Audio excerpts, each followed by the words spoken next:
Hello, good morning. Voice clear है सभी को?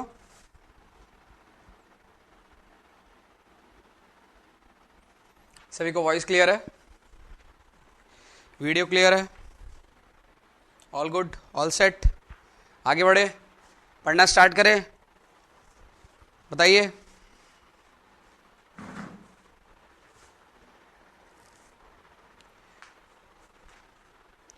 ओके, चलिए। सो कल के टॉपिक से आगे बढ़ना स्टार्ट करते हैं। और कल कौन सा टॉपिक पढ़ा था मुझे बताएंगे आप लोग?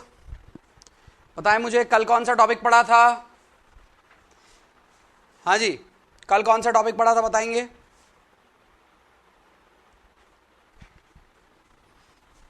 ब्रिटलनेस इंक्रीजेस, मतलब लोड इंक्रीज करना होगा ब्रेक करने में के लिए।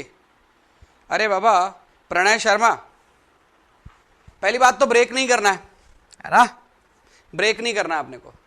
हम ये कह सकते हैं लोड कैरिंग कैपेसिटी, लोड को सहन करने की क्षमता ज्यादा है। ठीक है बात, ये कहा जा सकता है ना। हम डिजाइनर है, हम मटेरियल को इस तरह से देखते हैं, ये नहीं देखते मटेरियल को तोड़ने के लिए कितना लोड लगेगा। ये कहेंगे कि मटेरियल कितना लोड सह सकता है, कितना बेयरिंग कैपेसिटी है मटेरियल की। आ रही बात समझ में? ऐसा कहेंगे हम। कल के टॉपिक के बारे में बात करता हूं। कल कहां तक थे हम? Let me check once. हम लोग कुछ यहां थे, है ना। कल हम लोगों ने यहां तक पढ़ लिया था कि स्ट्रेस स्ट्रेन रिलेशनशिप होता है, उससे हम लोगों ने क्या समझा था, इसी पॉइंट के बारे में देखा था। ये जो फेलियर है कहीं पर भी मिल सकता है। ए का फेलियर कम स्ट्रेन पर, यहां पर बहुत कम डिफॉर्मेशन होगा तो ए इज ब्रिटल, और ई का डिफॉर्मेशन बहुत ज्यादा होगा तो ई इज नियरली, यदि अपन बात करें तो ए के कंपैरेटिवली डक्टाइल है। तो यहां पर मटेरियल के बारे में बोला जाता है as the grade of concrete increases brittleness increases and vice versa. Vice versa means यहां से जैसे स्ट्रेंथ डिक्रीज होगी तो उसमें डक्टिलिटी बिहेवियर आएगा, लेकिन material is brittle. Ductility behaviour कहने का मतलब है मटेरियल डक्टाइल नहीं हो जाएगा, लार्ज डिफॉर्मेशन में फेलियर होगा, है ना। लार्ज डिफॉर्मेशन में फेलियर होगा, इतना याद रखना है। तो पॉइंट कुछ भी बनाया जा सकता है, रिलेशन यही रहेगा, यहीं से क्वेश्चन बनाए जाएंगे। फेलियर स्ट्रेन जो रहती है वो आपके पास पर कहां मिलती है? कहीं भी मिल सकती है। फेलियर स्ट्रेन कहीं भी मिल सकती है एक्चुअली, 0.3 से 0.003 से 0.003 से 0.005 तक। लेकिन हमें यदि डिजाइन करना है तो एक स्ट्रेन को मानना होगा कि इस पर लगभग फेलियर मिल ही जाएगा। तो अज्यूम किया है हमने as per IS 456-2000 limited state method, हमने अज्यूम किया है कि कंक्रीट जो है 0.0035 पर फेल कर जाएगा। क्लियर है? और ये वाला पॉइंट मैंने यहां पर बता ही दिया था। क्लियर बात सभी को? तो यहां से हमें कुछ चीजें समझ में आती है। क्लियर है? तो ये जो पॉइंट है यहां से आपको, इस एरिया से आपको क्वेश्चंस पूछे जा सकते हैं। ठीक है? ठीक है ना। आगे बढ़े, आगे बढ़े। हाँ जी, बताएंगे मुझे।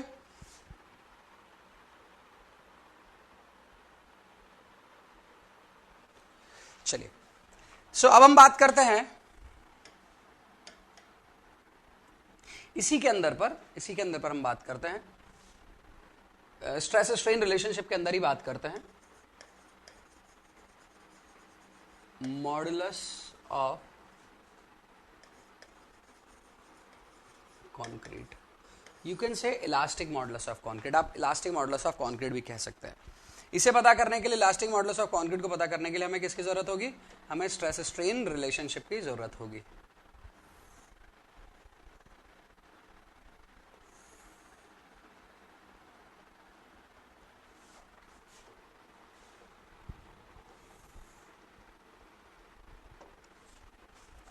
तो यहां पर भी मैं देखता हूं तो कोई भी एक कर्व जो अपने पीछे लिया था ना, अलग अलग ग्रेड की कर्व थी, तो उनमें से किसी एक कर्व को ले लेता हूं मैं।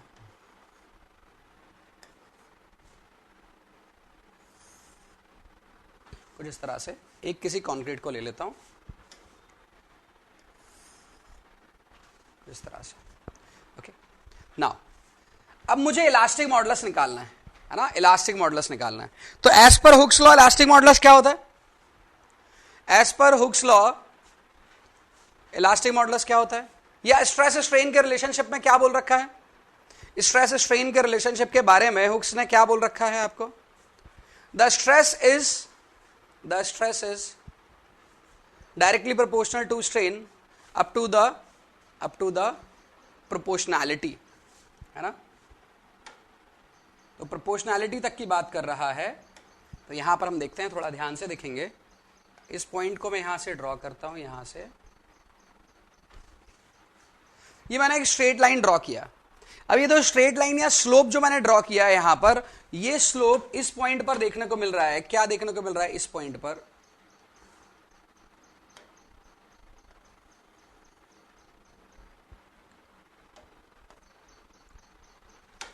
इस पॉइंट पर क्या देखने को मिल रहा है, इस पॉइंट के बाद जो लीनियर बिहेवियर है, इस पॉइंट के बाद जो लीनियर बिहेवियर है वो आपके पास पर क्या हो जा रहा है, खत्म हो जा रहा है। इसके बाद आपके पास पर कर्व बिहेवियर देखने को मिल रहा है ना। लेकिन यहां तक आपके पास पर, इस पॉइंट का नाम रख देता हूं मैं, इस पॉइंट का नाम रख देता हूं ए। तो ए पॉइंट तक आपको कहां से, ओरिजिन से ए पॉइंट तक आपको जो बिहेवियर देखने को मिल रहा है, लीनियर देखने को मिल रहा है। मींस इस जोन में stress is directly proportional to strain. Clear है बात, stress is directly proportional to strain. Clear है बात, यहां तक पॉइंट ए तक stress is directly proportional to strain. So हम कह सकते हैं कि जो हमें मॉडुलस मिलेगा, वो इस पॉइंट पर मिल सकता है, और मिलेगा क्योंकि वो प्रोपोर्शनैलिटी पॉइंट तक आपको क्लियरली बताता है कि आपके पास पर जो बिहेवियर है या रिएक्शन अगेंस्ट लोडिंग जो है, या रिएक्शन अगेंस्ट स्ट्रेस जो है अंडर इलास्टिक लिमिट या अंडर प्रोपोर्शनैलिटी लिमिट, तो वो आपके पास पर यहां तक की रेंज में देखा जा सकता है। तो that will give us the elastic modulus, और you can say modulus. Clear बात, क्लियर बात। पॉइंट ए में ही, पॉइंट ए तक ही मिल सकता है मॉडुलस। आपने सोचा कि पॉइंट बी जो यहां पर है, पॉइंट बी जो यहां पर है, यहां पर आपने सोचा कि मैं मॉडुलस निकालूंगा, तो पॉसिबल नहीं है, क्योंकि यहां पर बिहेवियर जो है आपके पास पर कर्व का, वो लीनियर नहीं है स्ट्रेस स्ट्रेन का। हो सकता है स्ट्रेस ज्यादा बढ़ा, स्ट्रेन ज्यादा नहीं बढ़ा, हो सकता है स्ट्रेन ज्यादा बढ़ा, स्ट्रेस ज्यादा नहीं बढ़ा। तो यहां पर आपके पास पर प्रोपोर्शनैलिटी बिहेवियर नहीं देखने को मिल रहा है स्ट्रेस और स्ट्रेन का, लेकिन इस पॉइंट ए तक देखने को मिल रहा है। तो हम पॉइंट ए तक ही मॉडुलस निकाल सकते हैं, exact modulus as per Hooke's law. Clear है बात, तो इसे हम मॉडुलस बोल सकते हैं। ठीक है, यहां तक किसी को कोई दिक्कत नहीं। अब ये ग्रीन कलर की कर्व दिख रही है, और पिंक कलर का जो है वो एक स्लोप दिख रहा है, या एक स्ट्रेट लाइन दिख रही है। तो क्या मैं बोल सकता हूं जो पिंक कलर की जो लाइन है, जो पिंक कलर की जो लाइन जो आपको दिख रही है, वो इस ग्रीन कलर की कर्व पर टेंजेंट है? क्या ऐसा बोला जा सकता है? ध्यान से बताइए, ध्यान से देखकर बताइए मुझे। जो ग्रीन कलर की कर्व है उस पर जो पिंक कलर की लाइन है, वो एक तरह का टेंजेंट है? बताए मुझे जल्दी से।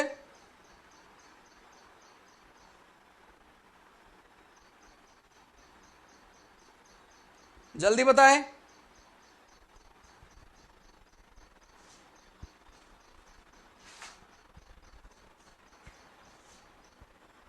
है, बिल्कुल। तो सर आप ना इसे टेंजेंट भी बोल सकते हो, आप इसे टेंजेंट मॉडुलस भी बोल सकते हो। जो टेंजेंट की मदद से मॉडुलस निकाला गया उसे टेंजेंट मॉडुलस भी बोला जा सकता है, बोला जा सकता है इसे। तो मैंने टेंजेंट के लिए टी लगा दिया उसके सामने। ठीक है, नाउ इसके पहले कोई और टेंजेंट बनाया जा सकता था क्या? इसके पहले कोई और टेंजेंट इसी कर्व पर बनाया जा सकता था या नहीं बनाया जा सकता था? बताएंगे मुझे। इसके पहले कोई और टेंजेंट बनाया जा सकता था या नहीं बनाया जा सकता था? देखकर बताएंगे मुझे। हाँ जी,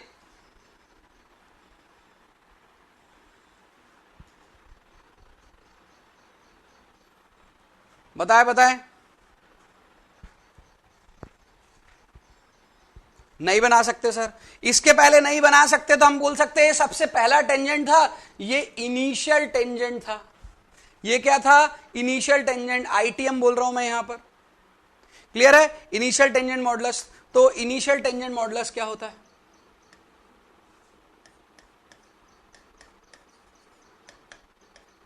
ITM,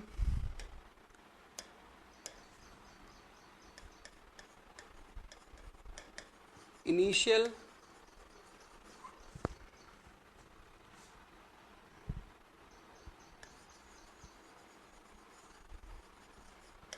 tangent modulus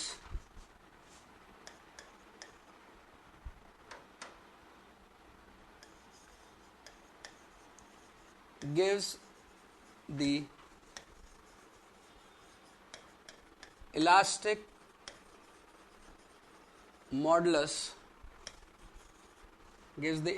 modulus of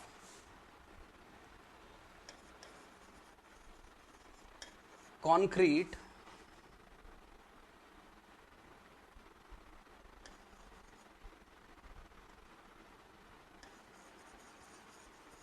under proportionality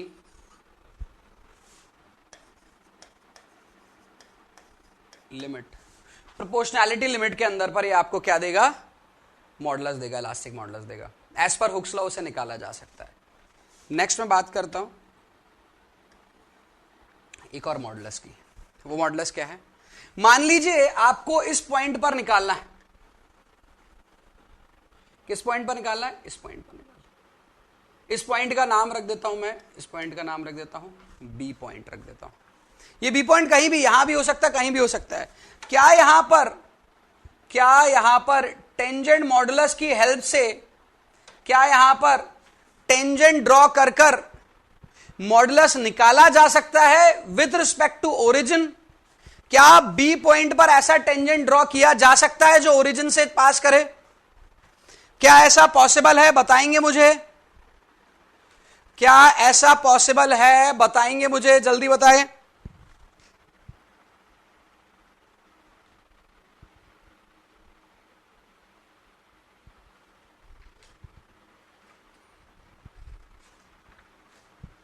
क्या ऐसा पॉसिबल है?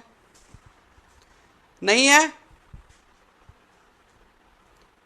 नहीं है, बिल्कुल नहीं सर, ऐसा तो हो नहीं सकता। टेंजेंट ड्रॉ करेंगे सर आप यहां पर, सर आप यदि टेंजेंट ड्रॉ करेंगे तो वो ऐसा ड्रॉ होगा, ऐसा कुछ इस तरह से टेंजेंट ड्रॉ हो गया। अब ये जो आपने टेंजेंट ड्रॉ किया है सर, ये टेंजेंट इस बी पॉइंट का मॉडुलस तो बता सकता है। बी स्लोप तो है ना, बी पॉइंट पर स्लोप है कि नहीं? बी पॉइंट पर स्लोप बता रहा है कौन? ये जो आपने ब्लू कलर की लाइन ड्रॉ की है, तो वहां का मॉडुलस जरूर बता सकता है ना। मॉडुलस एक्चुअली क्या होता है? Slope of stress and strain, है ना। Slope of stress and strain ही है आपके पास पर। तो यदि slope of stress and strain है तो ये मॉडुलस आपका बता सकता है, तो इसका नाम मॉडुलस तो रखा जा सकता है। इसका नाम मॉडुलस तो रखा जा सकता है। इसका नाम टेंजेंट मॉडुलस भी रखा जा सकता है। ये टेंजेंट ड्रॉ हुआ है जो आपके पास पर मॉडुलस बता रहा है, लेकिन इससे पहले कोई और मॉडुलस ड्रॉ किया गया है, इसलिए इसे इनिशियल टेंजेंट मॉडुलस नहीं बोला जा सकता, इसे सिर्फ टेंजेंट मॉडुलस बोला जा सकता है। क्लियर है बात? इसे सिर्फ क्या बोला जा सकता है? Tangent modulus.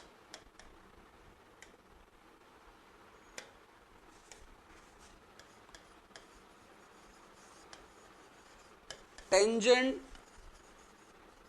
Modulus gives the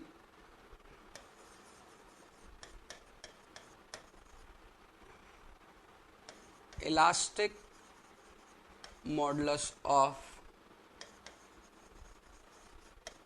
concrete without respect to origin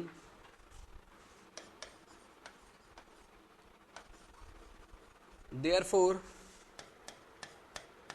its value is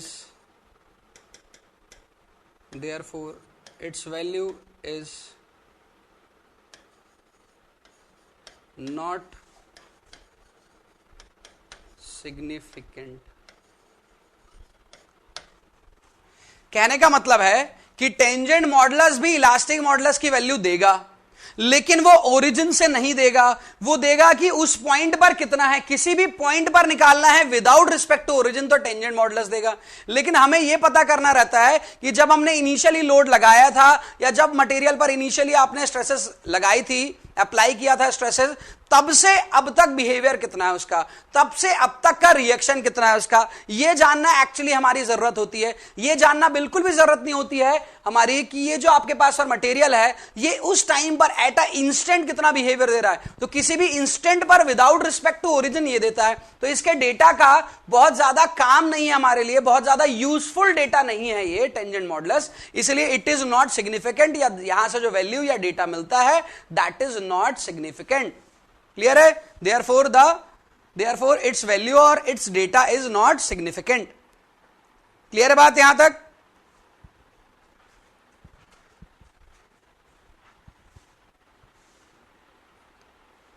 clear है? चलिए, ये क्लियर है तो आगे बढ़ते हैं। अब आगे बढ़े तो देखिए, बी पॉइंट से यदि मुझे ओरिजिन के लिए एक लाइन ड्रॉ करना है, बी पॉइंट से यदि ओरिजिन के लिए एक लाइन ड्रॉ करना है, तो क्या मैं इसे टेंजेंट बोल सकता हूं या नहीं बोल सकता हूं? पहली बात तो ये, क्या मैं इसे टेंजेंट बोल सकता हूं या नहीं बोल सकता हूं? सबसे पहले तो ये बताइए मुझे।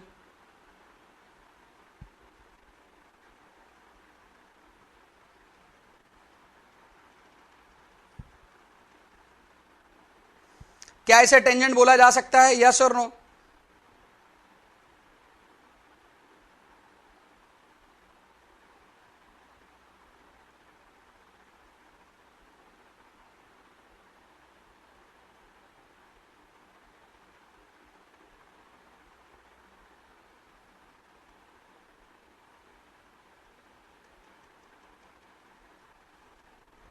बोल सकते हैं?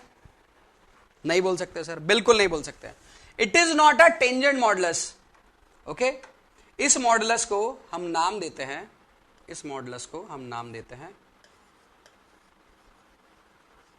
Secant modulus. क्या नाम देते हैं इसे? Secant modulus.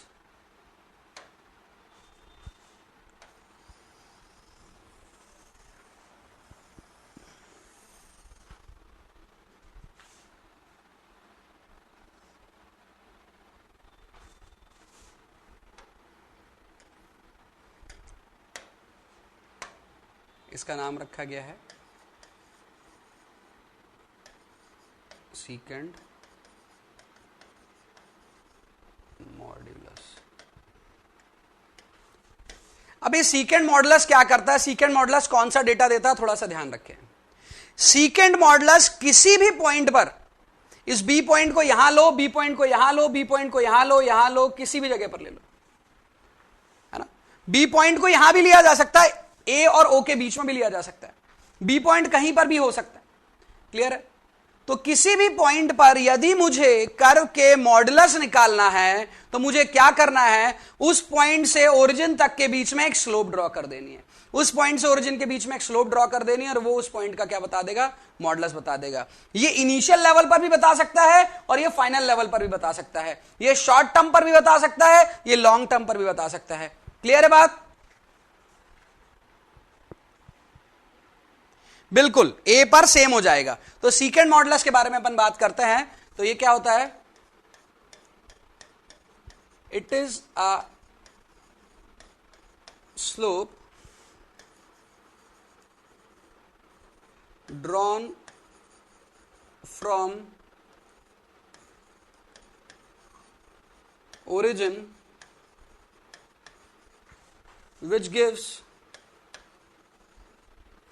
which gives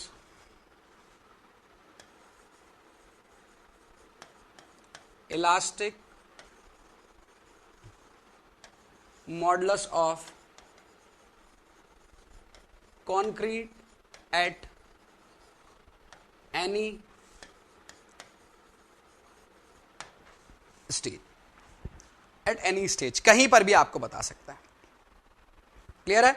या विथ रिस्पेक्ट टू ओरिजिन बता सकता है। क्लियर है बात सभी को?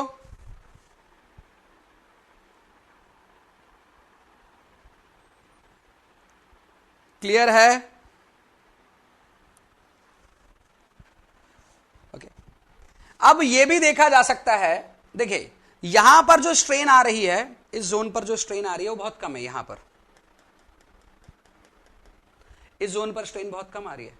यहां पर देखा जाएगा तो यहां पर स्ट्रेन क्या आ रही है, बहुत ज्यादा आ रही है। तो यदि यहां पर स्ट्रेन बहुत ज्यादा आ रही है तो हमें पता है एक चीज कि जब हम लोड को कांस्टेंट लगा देते हैं, है ना, यदि पहली बात तो देखिए लोड लगाओगे किसी भी बीम पर या किसी भी मेंबर पर, किसी भी मटेरियल पर, जब आप लोड लगाओगे तो वहां पर आएगा क्या, स्ट्रेन। वहां पर क्या आएगा, स्ट्रेन।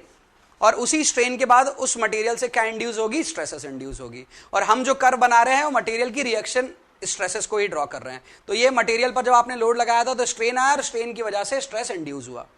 क्लियर है?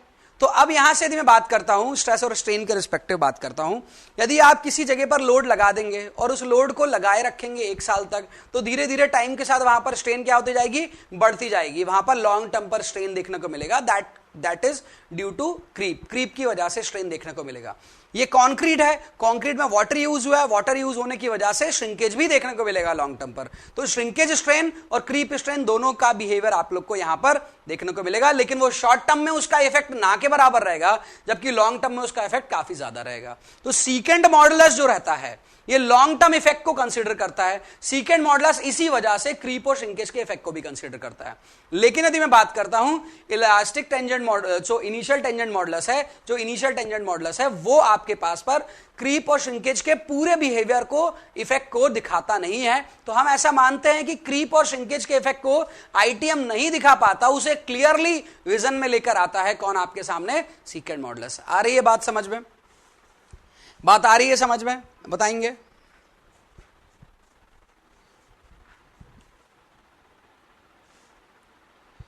रिपीट करना है, ठीक है, रिपीट कर रहा हूं, मेरी बात को ध्यान से समझे कि whenever you put load on a material, जब भी आप कभी किसी मटेरियल पर लोड एक्ट करते हैं, there will be a strain, वहां पर स्ट्रेन आता है।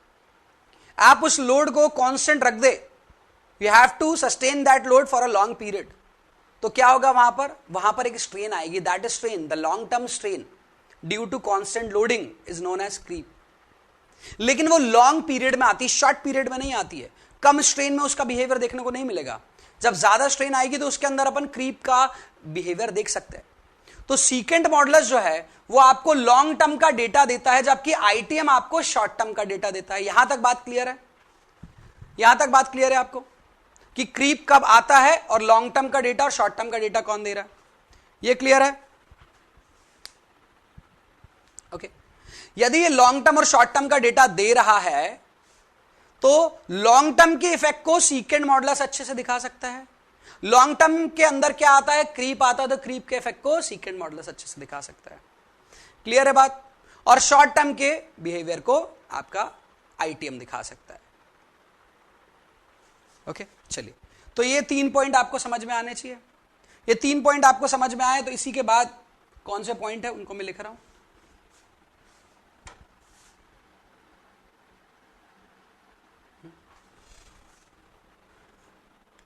तो इसके बाद मैं लिखता हूं जो अभी हमें समझ में आया,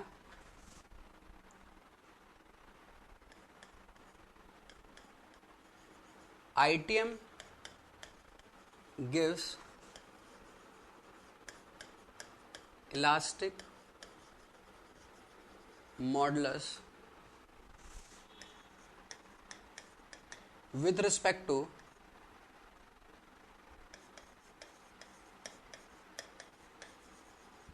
Hooke's law and it could be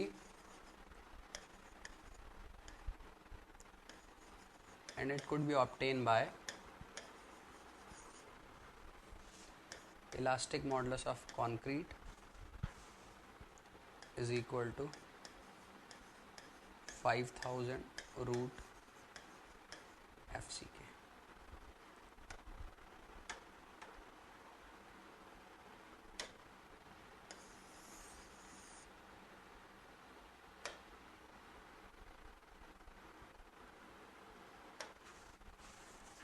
अब ये ध्यान रखें क्या लिखा है, आईटीएम जो है इलास्टिक मॉडुलस देता है with respect to Hooke's law, क्योंकि ये प्रोपोर्शनैलिटी लिमिट तक का ही डेटा देता है, and it could be obtain by this relation. तो ये रिलेशन कहां से आया? ये रिलेशन कहीं से नहीं आया। हमने क्या किया, वो जो कर्व बनाई, वो कर्व नहीं बनाई, हमने क्या किया, क्यूब लिए और क्यूब ऐसे हजारों लाखों क्यूब को टेस्ट किया। उन हजारों लाखों क्यूब को टेस्ट करने के बाद, सभी की कर्व को जज करने के बाद, हमने ये सोचा कि इन सभी कर्व से जो हमें जो वैल्यू मिल रही है, किसकी, कंक्रीट के इलास्टिक मॉडुलस की, सभी में थोड़ा थोड़ा वेरी हो सकता है ना, किसी में कुछ मिला, किसी में कुछ मिला, किसी के ग्रेड का कंक्रीट अलग था, किसी ग्रेड का कंक्रीट अलग है, सबकी अलग अलग मिली। अब जब सबकी अलग अलग मिली तो फिर हमने क्या किया, उन कर्व से रिलेटेड हमने एक ऐसा इंपेरिकल फॉर्मूला लिया। हमने इंपेरिकल फॉर्मूला लिया और हमने कहा कि इस फॉर्मूले से जो डेटा आता है और वहां पर जो डेटा मिलता है, क्या दोनों में सिमिलरिटी देखने को मिल रही है या नहीं मिल रही। तो लगभग लगभग 80% 90% तक की सिमिलरिटी मिली। ये फॉर्मूला और जो प्रैक्टिकल रिजल्ट आए हैं उनमें 80% 90% तक की सिमिलरिटी मिली। तो इसी वजह से हमने कहा कि हम इस फॉर्मूले से ही बता देंगे, कर्व को स्टडी करना आप थोड़ा बंद कर दो। प्रैक्टिकली यदि आपको निकालना है तो लैब में निकाल लो, अदरवाइज थ्योरेटिकली यदि आपको याद रखना है तो यू कैन लर्न दिस, आप इसको याद रख सकते हैं, ठीक है। लेकिन यहां पर IS 456-2000 जो लेबोरेटरी टेस्टिंग होने के बाद, इंडियन कंक्रीट इंस्टीट्यूट जो लेबोरेटरी में टेस्ट कर रही है कंक्रीट को, उसके टेस्ट होने के बाद वो यहां पर डेटा दे रही है। और वो डेटा देने के बाद आपको एक चीज और समझा रही है। क्या समझा रही है? वो कह रहा है कि यहां से जो इलास्टिक मॉडुलस ऑफ कंक्रीट आएगा,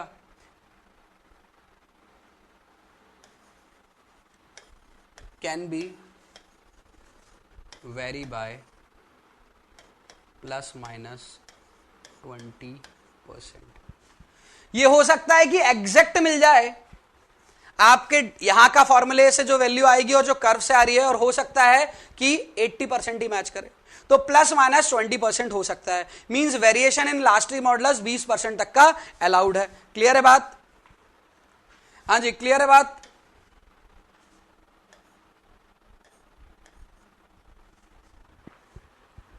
okay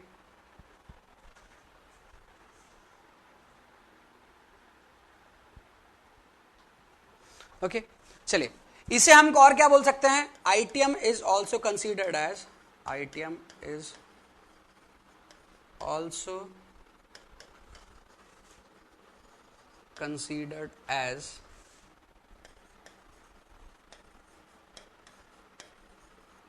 short term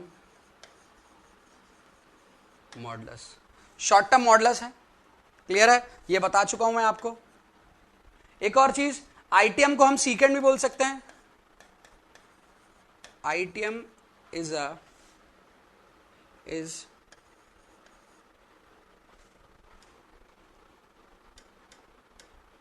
ITM can also be named as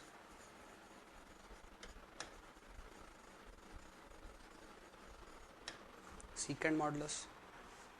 हाँ जी, बोल सकते हैं। ITM को एक तरह का सीकेंड मॉडुलस बोल सकते हैं। देखिए ध्यान से, ITM को एक तरह का सीकेंड मॉडुलस ही बोल सकते हैं। बोल सकते हैं, इनिशियल लेवल का सीकेंड मॉडुलस बोल सकते हैं ना। ITM is a type of सीकेंड modulus, है ना, बोल सकते हैं। चलिए ठीक है, नेक्स्ट पॉइंट की तरफ पर बढ़ते हैं।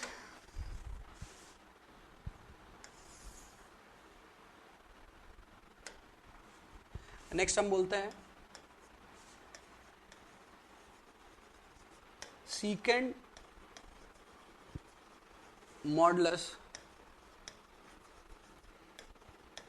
could be considered as long term modulus. बिल्कुल बोल सकते हैं सीकेंड को लॉन्ग टर्म मॉडुलस, है ना। और क्या बोल सकते हैं सीकेंड को? इट कंसीडर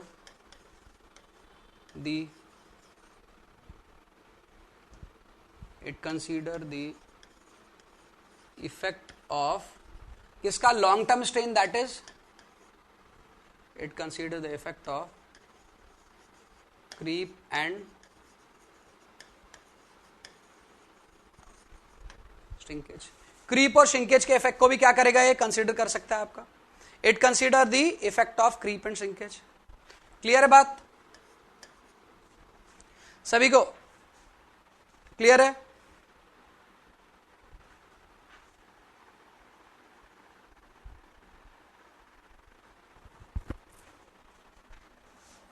ओके इतना अपने को ध्यान रखना है।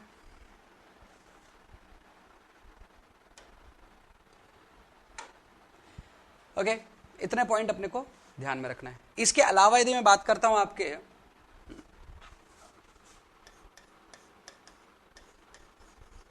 इन ओल्ड कोड IS 456 1978 के कोड के अकॉर्डिंग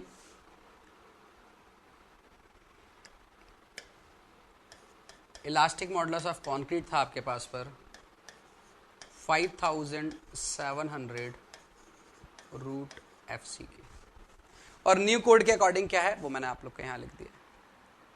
ठीक है, न्यू कोड के अकॉर्डिंग क्या है वो लिख दिया है।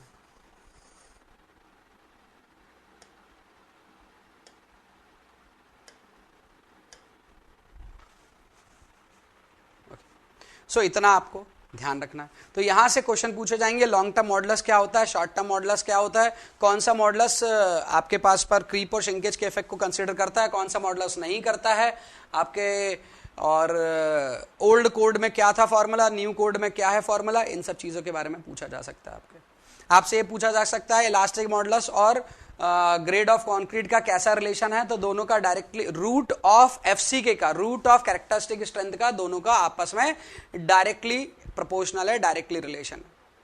क्लियर है? ग्रेड ऑफ कंक्रीट बढ़ेगी, इलास्टिक मॉडुलस बढ़ेगा। इलास्टिक मॉडुलस बढ़ेगा तो क्या मैं बोल सकता हूं स्लोप बढ़ेगा? इलास्टिक मॉडुलस बढ़ेगा तो क्या मैं बोल सकता हूं स्लोप बढ़ेगा? बताइए जल्दी बताओ, इलास्टिक मॉडुलस बढ़ेगा स्लोप बढ़ेगा? हाँ सर बिल्कुल बिल्कुल बोल सकते हैं आप। यदि आप बोल सकते हो सर ऐसा, तो यहां पर देखिए, यहां पर A पॉइंट का स्लोप ज्यादा है या B पॉइंट का स्लोप ज्यादा, बताइएगा। A पॉइंट का स्लोप ज्यादा, B पॉइंट का स्लोप ज्यादा है?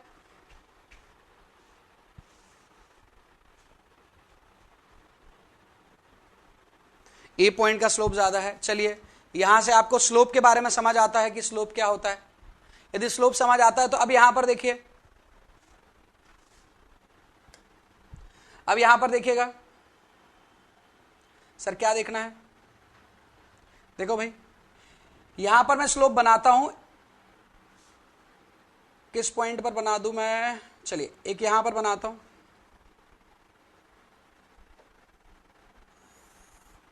एक ये स्लोप बनाया, ठीक है, किस पर, इस पॉइंट पर बना स्लोप, ई कर्व के इस पॉइंट पर बना, ई कर्व के इस पॉइंट पर बना, ठीक है। एक और स्लोप बनाता हूं मैं,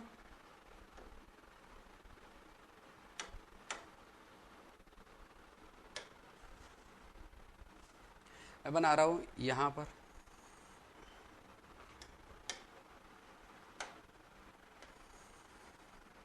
ये स्लोप बनाया, ये स्लोप बनाया यहां पर, स्लोप बनाया। ओके तो देखा जाए तो ये वाला जो स्लोप है जिसको नाम मैं x रख रहा हूं, जिसका नाम y रख रहा हूं, तो किसका एंगल ज्यादा है? यहां पर ये है आपके पास पर θ1 और यहां पर ये है आपके पास पर दूसरा वाला है आपके पास पर θ2। θ2 इज ग्रेटर, θ2 इज ग्रेटर मतलब x का स्लोप ज्यादा, x का स्लोप ज्यादा मतलब x का इलास्टिक मॉडुलस क्या होगा? ज्यादा होगा। x का इलास्टिक मॉडुलस होगा ज्यादा। यदि सर x का इलास्टिक मॉडुलस ज्यादा है तो x का ग्रेड भी ज्यादा होगा आपका। तो देखो भैया ये किसका है, ये d का है और ये किसका है, e का है। तो किसकी स्ट्रेस ज्यादा है, किसकी स्ट्रेस ज्यादा है? तो आपको देखने को मिल रहा है d की स्ट्रेस ये रही सिग्मा d और e की स्ट्रेस ये रही सिग्मा e। तो किसकी स्लोप ज्यादा है? तो यहां पर हम बोल सकते हैं sir sigma d is greater than sigma e। तो we can also say sigma वो elastic modulus of d is greater than elastic modulus of e। बोल सकते हैं ना? अरे बोल सकते हैं कि नहीं? ओके अब सर ये भी लिखेंगे क्या? नहीं, ये लिखना नहीं है, ये याद रखना है अपने को, इलास्टिक मॉडुलस का ग्रेड ऑफ कंक्रीट से कैसा रिलेशन है। ठीक, ठीक है, याद रखना है। चले, तो मुझे लगता है कि ये वाला पार्ट आप लोग को समझ में आया होगा, ये पॉइंट्स भी आपको समझ में आए होंगे। यहां से क्वेश्चंस पूछे गए हैं, यहां से क्वेश्चंस पूछा गया है, यहां से क्वेश्चन पूछा गया है आपके पास पर, और क्वेश्चन यहां से भी पूछा गया है, और यहां ये वाला पॉइंट से भी क्वेश्चन पूछा गया है। क्लियर? तो क्वेश्चन बहुत सारी जगहों से, ढेरों जगह से क्वेश्चन पूछे जा चुके हैं आपसे।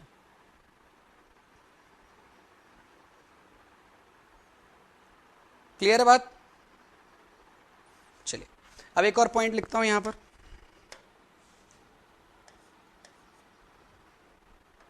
ये हालांकि कर्व से रिलेटेड नहीं है, तो इसको मैं थोड़ा दूसरे कलर से लिख देता हूं ताकि आपको ये अलग से याद रहे। अब इस कर्व को देखें, कर्व को देखें, इसमें एक लीनियर रिलेशन मिल रहा है ना, लीनियर रिलेशन ए पॉइंट पर, ए पॉइंट पर लीनियर रिलेशन मिल रहा है। अब एक मिनट में इसमें भी दिखाता हूं। अब इसको देखें, इसको देखकर थोड़ा सा समझने की कोशिश करें हम, इस पॉइंट को देखकर समझने की कोशिश करें कि ये जो पॉइंट है, ये जो पॉइंट है आपके पास पर, ठीक है, इसी के कंपैरेटिवली यदि अपन स्लोप बनाते हैं, इसी के कंपैरेटिवली यदि मैं स्लोप ड्रॉ करता हूं, ये ड्रॉ हो जाती है स्लोप, तो इस पॉइंट तक बिहेवियर क्या है? इस पॉइंट तक बिहेवियर क्या है? लीनियर है। इस पॉइंट तक बिहेवियर लीनियर है। तो यदि यहां पर मिलता है मुझे, यहां पर मिलता है मुझे पीक स्ट्रेस, इसे बोल सकता ना पीक, पीक स्ट्रेस बोल सकता हूं इसे, पीक। तो पीक के कंपैरेटिवली यहां पर स्ट्रेस कितनी मिलेगी? इस पॉइंट पर स्ट्रेस कितनी मिलेगी? यदि पीक पर स्ट्रेस 10 मेगा पास्कल है तो यहां पर कितनी है?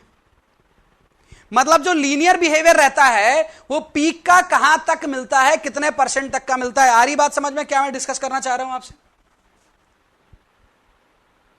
आ रही है कि नहीं आ रही बात समझ में? बताइएगा।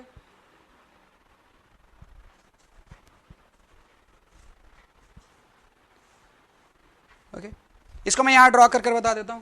क्या बोले भाई? अरे कोई स्टार स्टार नहीं लगा रहा हूं हीरो, पूरे पॉइंट इंपॉर्टेंट है। जो स्टार लगाऊंगा उसको ही पढ़ोगे क्या?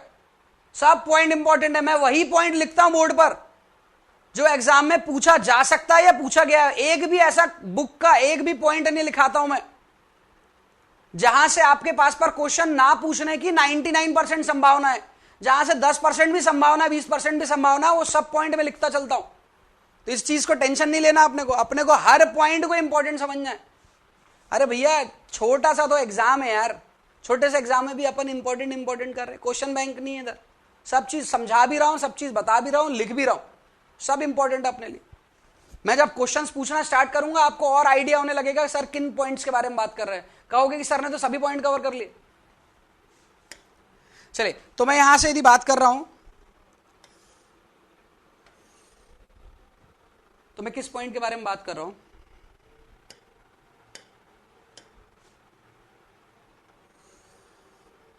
कुछ इस तरह से। अब यदि कुछ यहां से यदि मैं बात कर रहा हूं तो पीक स्ट्रेस कहां मिलेगी हीरो? सर पीक स्ट्रेस कहीं यहां पर मिलेगी, मिलेगी यहां पर। हाँ सर, यहां पर इस पॉइंट पर आपको पीक स्ट्रेस देखने को मिलेगी, यहां पर पीक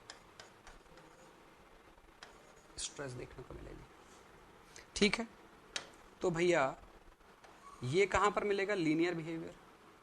सर लीनियर बिहेवियर मिल रहा है आपको इस पॉइंट तक, इस पॉइंट तक मिल रहा है आपको, इस पॉइंट तक लीनियर बिहेवियर देखने को मिल रहा है। तो यहां तक आपके पास पर कितनी स्ट्रेस होगी? यहां तक आपके पास पर कितनी स्ट्रेस हो सकती है? इट कुड बी, ये कितनी हो सकती है?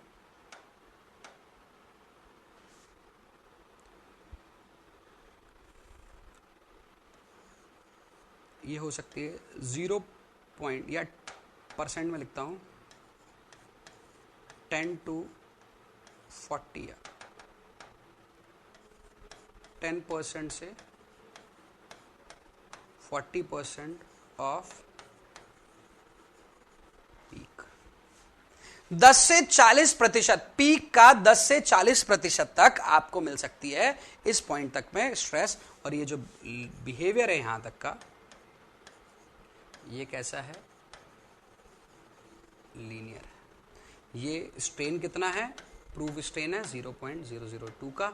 और यहां पर क्या है आपके पास पर? यहां पर है आपके पास पर कौन सी स्ट्रेस है भैया? ये है आपके पास पर सर पीक स्ट्रेस है। क्लियर है बात सभी को? अरे क्लियर है? क्या लिखा है मैंने?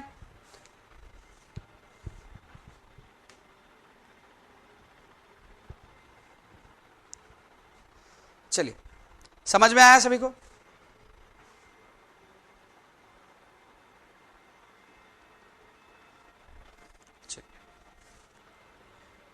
इसी में एक पॉइंट और ऐड करना है अपने को, मैं नेक्स्ट स्लाइड में ले आता हूं आपको।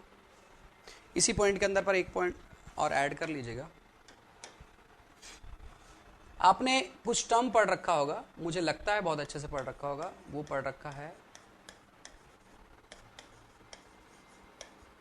सोम में। नहीं पढ़ा है पढ़ लेंगे, क्या होता है मैं नहीं बताने वाला हूं। सोम में बहुत अच्छे से पढ़ेंगे, अपने काम का नहीं है, लेकिन डेटा जो होता है ना आरसीसी में वो काम कर रहता है।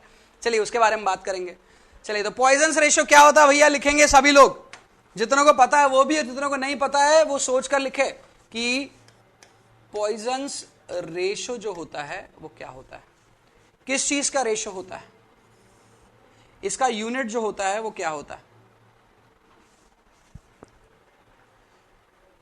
पॉइजन रेशियो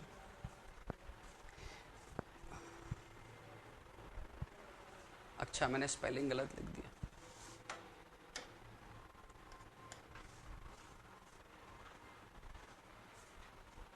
चलिए,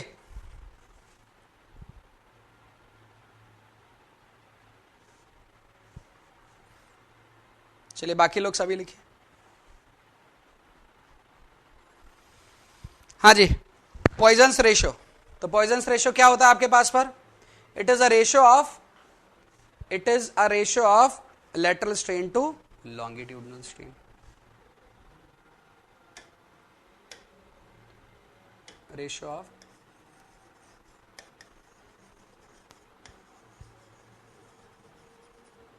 लेटरल स्ट्रेन टू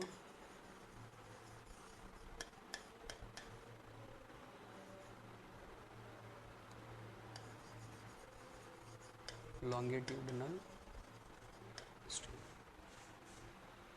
ओके, इसकी वैल्यू के बारे में बात करें, so in concrete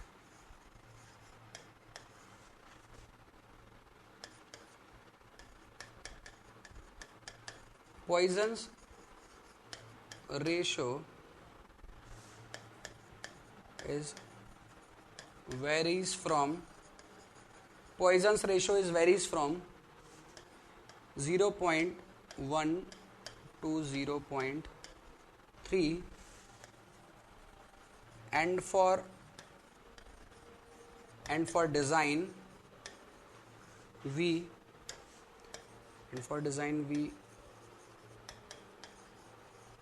we considered 0.3 sorry 0.2। तो 0.1 से 0.3 के बीच में आपके पास पर पॉइजन रेशियो जो रहता है वो वेरी करता है, लेकिन डिजाइन पर्पस के लिए हमने इसे कंसीडर कर रखा है। कितना कंसीडर कर रखा है? 0.2। ठीक है, ये याद रखना है आपको पॉइजन रेशियो से रिलेटेड। तो यहां से सर क्या याद रखना है हमको? यहां से सिर्फ ये याद रखना। ओके, यहां से आपको सिर्फ इतना ही याद रखना है। यहां से आपको सिर्फ इतना ही याद रखना है कि आपके पास पर पॉइजन रेशियो जो रहता है that is 0.02 for design purpose. Okay, और मैं आपको डिजाइन के लिए ही बोल रहा हूं।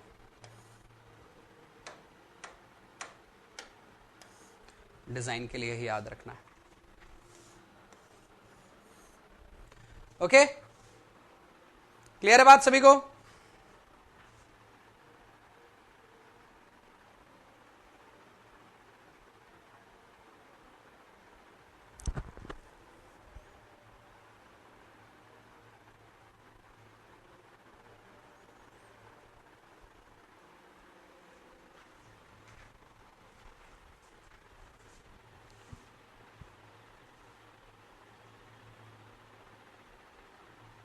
देखिए 0.002 पर ना पीक स्ट्रेस जरूरी नहीं है कि मिलेगा, पीक स्ट्रेस ना उससे कम पर भी उससे ज्यादा पर भी मिल सकता है। मतलब 0.002 तो मैंने ड्रॉ किया था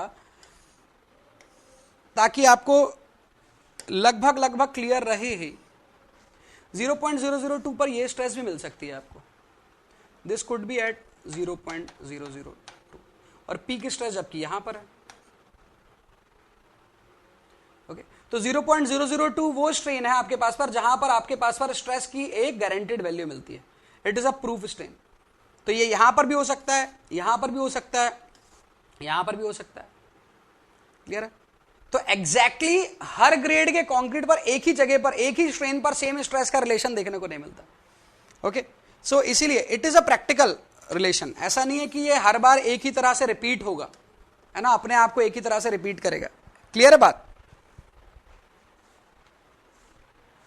चलिए आगे बढ़ते हैं यहां से। तो मुझे लगता है कि यहां तक का पार्ट आप लोग को समझ में आ गया होगा। आगे बढ़ते हैं, नेक्स्ट पार्ट पर पहुंचते हैं। नेक्स्ट पार्ट जो है अपने पास पर वो है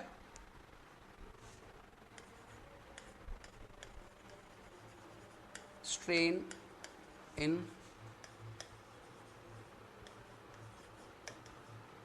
कॉन्क्रीट।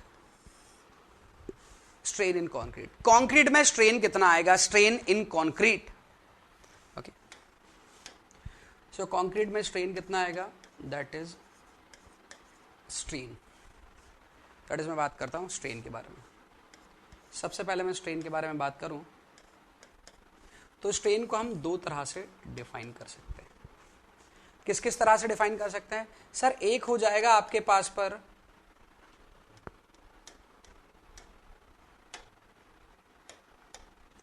एक हो जाएगा आपके पास पर time independent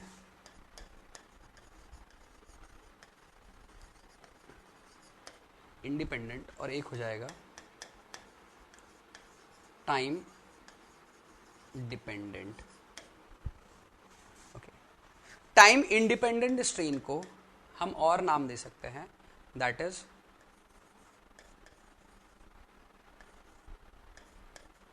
elastic strain. Time dependent strain को हम और नाम दे सकते हैं, दो तरह की स्ट्रेन है जो टाइम डिपेंडेंट के अंदर मेनली इन्फ्लुएंस लेकर आती है, जिसका नाम मैंने अभी बात किया था, तो टाइम के साथ वेरी होती जाती है, टाइम के साथ जिसका इफेक्ट देखने को मिलता है, that is creep and shrinkage strain, that is creep and shrinkage strain. Elastic strain को और भी नाम दिया जा सकता है, दैट इज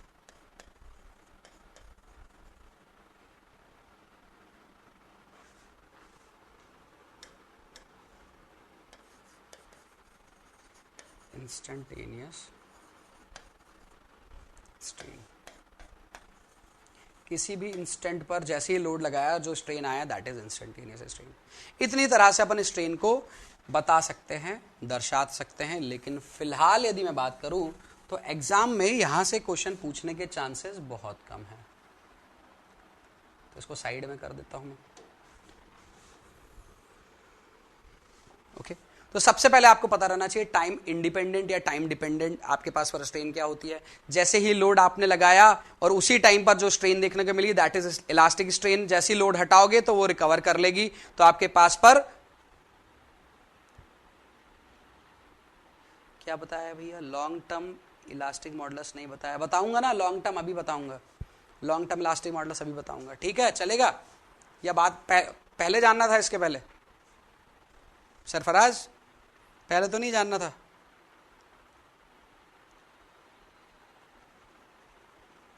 वो होता है ना, मॉर्निंग में उठकर चाय पियो, तो चाय पीने के बाद ऐसा लगता है चलो अब सुबह हो गई। सुबह तो पहले हो चुकी थी, अपनी सुबह तब होती जब चाय पी रहा था। ऐसा तो नहीं है कि वो चाय का काम कर रहा था तुम्हारे लिए लॉन्ग टर्म मॉडुलस, कि पहले सर वो हो जाए एक बार हो, फिर उसके बाद बाकी की बातें होंगी, है ना। स्वागत हमारा पान पराग से हो। चलिए इलास्टिक मॉडुलस को भी देखते हैं, इसी के अंदर का पार्ट है। चलिए, तो टाइम इंडिपेंडेंट और टाइम डिपेंडेंट, समय के साथ जो स्ट्रेन आता है दैट इज टाइम डिपेंडेंट, जो समय पर आपके पास पर आपका डिपेंड करता है, निर्भर करता है। टाइम इंडिपेंडेंट जो समय पर निर्भर नहीं रहता, आप लोड लगाओगे स्ट्रेन आएगा, लोड हटाओगे स्ट्रेन हट जाएगा, under elastic limit. Elastic limit के अंदर पर, है ना। तो इसलिए हम इसे इलास्टिक स्ट्रेन भी बोल सकते हैं, या इंस्टेंट पर, जिस इंस्टेंट पर लोड लगाए उसी इंस्टेंट पर जो स्ट्रेन आ रहा है उसे इंस्टेंटेनियस स्ट्रेन बोल रहे हैं। ये ज्ञान तो आपको, ज्ञान की प्राप्ति आपको स्ट्रेंथ ऑफ मटेरियल के सब्जेक्ट में हो गई थी, इधर से भी हो गई होगी। क्रीप स्ट्रेन के बारे में आपने पढ़ा होगा, the strain which is due to the sustain loading, long term पर सस्टेन लोडिंग की वजह से जो आपको स्ट्रेन देखने को मिलती है उसे बोला जाता है creep strain. Next shrinkage, shrinkage क्या होता है, it is due to the loss of moisture और it is due to the change in the volume, ये उस वजह से देखने को मिलती है। तो लॉन्ग टर्म की ये दोनों स्ट्रेन कंक्रीट में बड़े अच्छे से देखने को मिलती है। आयरन में देखा जाए तो श्रिंकेज आपको देखने को नहीं मिलेगा, वॉल्यूम चेंज होता जरूर देखने को मिलेगा, लेकिन चेंज इन मॉइस्चर देखने को नहीं मिलेगा आपको। क्यों नहीं मिलेगा, क्योंकि उसके अंदर मॉइस्चर है नहीं। मॉइस्चर हमारे कंक्रीट के अंदर है, कहां से लेकर आए, हम ही लेकर आए। कंक्रीट जब बनाए थे तो पानी ही डालकर बनाए थे ना, अब उसी पानी को हम देख रहे हैं कि टाइम के साथ वो कम होता जा रहा है, क्योंकि वही वाटर इन्वॉल्व होता जा रहा है किसमें, रिएक्शन में। कितना % वाटर रिएक्शन में इन्वॉल्व होता, बताएंगे मुझे? हाँ जी सभी लोग, रिएक्शन में कितना प्रतिशत, कितना % वाटर इन्वॉल्व होता है, कितना % वाटर इन्वॉल्व होता है रिएक्शन में? बिल्कुल सही, 23%। तो ध्यान रखना, यहां से क्वेश्चन पूछा जाता है आपसे, बीएमसी से पूछा जाएगा हालांकि, टोटल रिएक्शन में पानी कितना यूज होगा सर, 23%। रिएक्शन में पानी कितना यूज होगा, 23%। टोटल पानी कितना यूज होगा, टोटल वाटर कितना यूज होगा, 38%। ध्यान रखें, total reaction and total water both are different. Reaction and total reaction both are same. Reaction बोलो या टोटल रिएक्शन बोलो, बात सेम ही बात कर रहा है रिएक्शन के बारे में। रिएक्शन के लिए 23% ऑफ वाटर चाहिए और जेल फॉर्मेशन के लिए 15% वाटर चाहिए। तो टोटल वाटर रिक्वायरमेंट हो गई आपके पास पर कितने की, 38%। यदि 38% में से 23 भी मिल गया ना तो भी काम चल जाएगा भैया, रिएक्शन हो जाएगी हमारी। आ रही बात समझ में? तो रिएक्शन करवाने के लिए कम से कम पानी चाहिए ही चाहिए। तो whenever they will ask you कि मिनिमम वाटर कितना आपके पास पर वाटर रिक्वायरमेंट होती ही होती है या कितना वाटर आपको चाहिए ही चाहिए, that is 23% for the reaction. Okay, क्या 37 लिख रहे हो भैया? 23 में 15 ऐड करेंगे तो 37 होगा, 38 होगा। फिलहाल में गणित मैथ्स में इतना ही हो रहा है।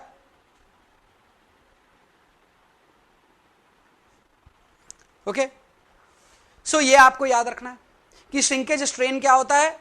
श्रिंकेज स्ट्रेन श्रिंकेज की वजह से आता है। श्रिंकेज कब होता है? श्रिंकेज जब सीमेंट का जो सीमेंट कंक्रीट में जो आपने वाटर डाला है वो वाटर रिएक्शन में इन्वॉल्व होता चला जाएगा, उस वजह से। सर जरूरी थोड़ी ना है सर इस वजह से ही आए, तो किस वजह से आएगा?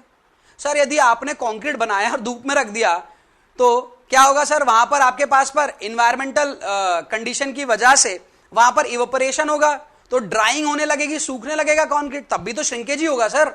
और वो रिएक्शन में थोड़ी ना जा रहा है वाटर, वो तो इन्वायरमेंट में जा रहा है सूरज देवता की वजह से। अच्छा, तो श्रिंकेज को भी अलग अलग टाइप से डिफाइन कर सकते हैं। हाँ सर, श्रिंकेज भी अलग अलग होगा, जो रिएक्शन की वजह से हो रहा है उसका नाम कुछ और, जो ड्राइंग की वजह से हो रहा है उसका नाम कुछ और। तो चलो श्रिंकेज के भी अपन नाम देख लेंगे, उतने जितने यहां पर काम है। तो फिर से रिपीट कर रहा हूं, इंस्टेंटेनियस स्ट्रेन क्या होगा?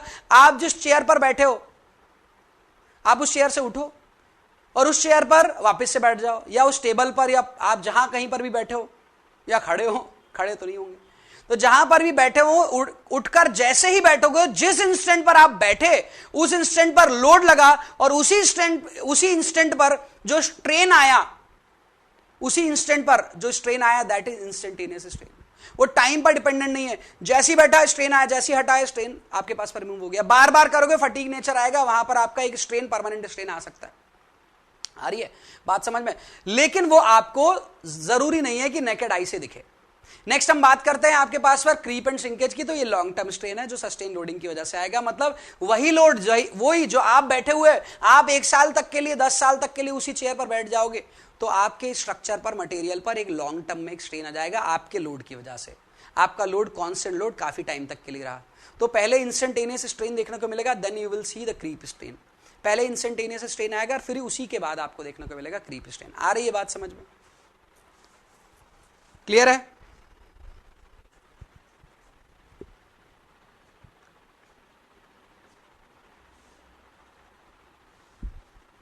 ठीक है भैया। विपिन, विपिन पीडीएफ, पीडीएफ ही है क्या, पीएफटी। चलिए, तो ये समझ में आया आपको। तो अब मैं थोड़ा सा श्रिंकेज के बारे में बताता हूं। थोड़ा सर क्यों बता रहा हूं सर, पूरा ही बताओ ना सर, काम में तो पूरा ही आएगा, थोड़ा नहीं आएगा। इसको आप पढ़ने वाले बीएमसी में, तो बीएमसी के लिए कुछ चीजें छोड़े ना यार अपन, ऐसा नहीं कि पूरा का पूरा इधर ही पढ़ लिया। बीएमसी में से पढ़ोगे, लेकिन वो नहीं पढ़ोगे जो मैं बता रहा हूं।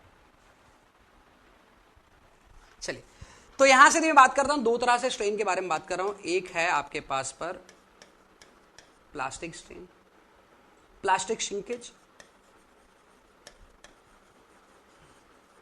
एक है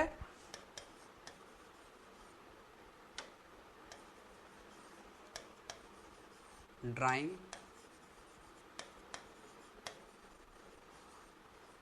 shrinkage, plastic shrinkage and drawing shrinkage. अब बात करते हैं प्लास्टिक श्रिंकेज के बारे में। ओके, तो दोनों तरह के श्रिंकेज के बारे में थोड़ा सा बात कर लेते हैं। जो मॉइस्चर रिएक्शन में इन्वॉल्व होता है और उस मॉइस्चर के इन्वॉल्व होने की वजह से लॉस इन मॉइस्चर देखा जाता है, जिसे हम श्रिंकेज बोल सकते हैं, उस श्रिंकेज को बोला जाता है प्लास्टिक श्रिंकेज।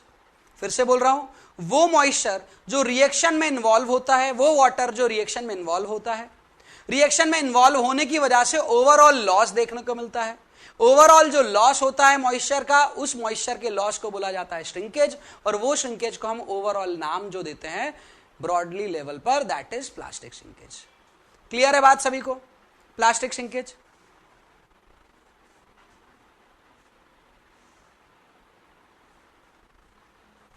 ठीक है, चलिए नेक्स्ट बात करते हैं ड्राइंग श्रिंकेज के बारे में। ड्राइंग श्रिंकेज क्या होता है बाबा?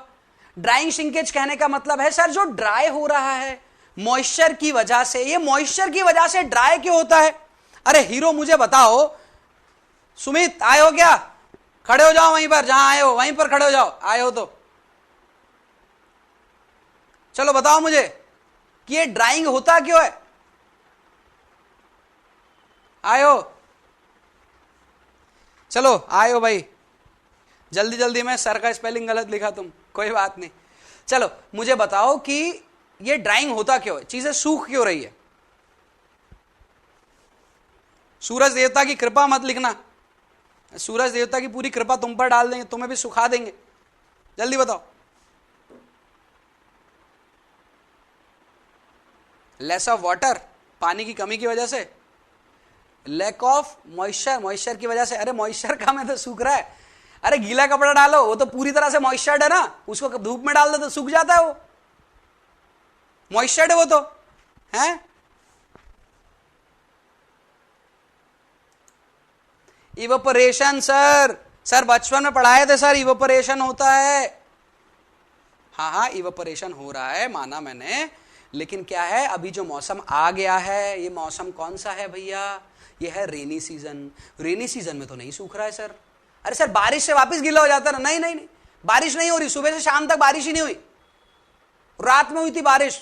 माहौल बना हुआ, कभी भी बादल फट सकते हैं छत के ऊपर आपके, लेकिन कपड़े नहीं सूख रहे हैं आपके। ऐसा नहीं होने का कारण है आपके पास पर ह्यूमिडिटी। आर्द्रता कितनी है, आसपास के इन्वायरमेंट में मॉइस्चर की प्रेजेंस कितनी है। यदि मॉइस्चर इन्वायरमेंट में रहेगा तो उसे आपके मॉइस्चर से कोई मतलब नहीं। आ रही बात समझ में? यदि मॉइस्चर, फिर से बोल रहा, मॉइस्चर यदि इन्वायरमेंट में रहेगा तो उसे आपके कंक्रीट के, कपड़ों के मॉइस्चर से कोई मतलब नहीं। तो जैसे हम बात करते हैं, कुछ जगह कुछ रीजन रहते हैं, कुछ रीजन जैसे आपके पास पर राजस्थान वाला रीजन देख लीजिए, आपका यूपी वाला रीजन देख लीजिए। यहां पर आपके पास पर क्या रहता है, यहां पर आपके पास पर जो ह्यूमिडिटी रहती है वो बहुत कम रहती है, आर्द्रता बहुत कम रहती है। इस वजह से यहां पर जो हवा रहती है वो सूखी रहती है, ड्राई रहती है। और जब ये हवा सूखी रहती है और एनवायरनमेंट की वजह से जब टेम्परेचर बढ़ता है तो मॉइस्चर को गेन कर लेती है। वो कहती है मेरे को तो मॉइस्चर चाहिए, देते जाओ। तो मॉइस्चर को लेती है और आपका जो कपड़ा रहता है या आपका कंक्रीट रहता है वो सूखना स्टार्ट करता है, ड्राइंग होना स्टार्ट कर जाता है।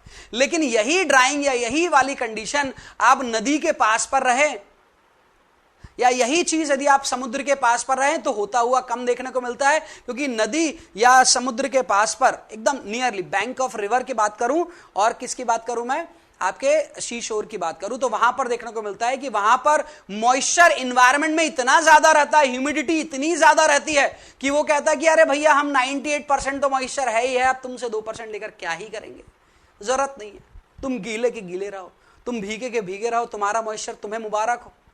तो वहां पर आपके पास पर ड्राइंग श्रिंकेज का जो रेट रहता है वो बहुत कम होता है। आ रही बात समझ में? तो इसका कहने का मतलब है सर कि हम इसे तो डायरेक्टली कोरिलेट कर देते हैं ह्यूमिडिटी से। डायरेक्टली किससे कोरिलेट कर देते हैं? ह्यूमिडिटी से। तो रेट जितना आपके पास पर ह्यूमिडिटी होगी उतना कम वहां पर ड्राइंग श्रिंकेज होगा। Both are inversely proportional. आ रही है बात समझ में?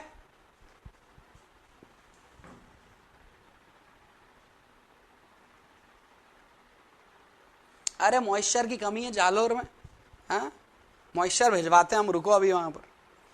जो मैं बात बता रहा हूं वो समझ में आई या नहीं आई सभी को?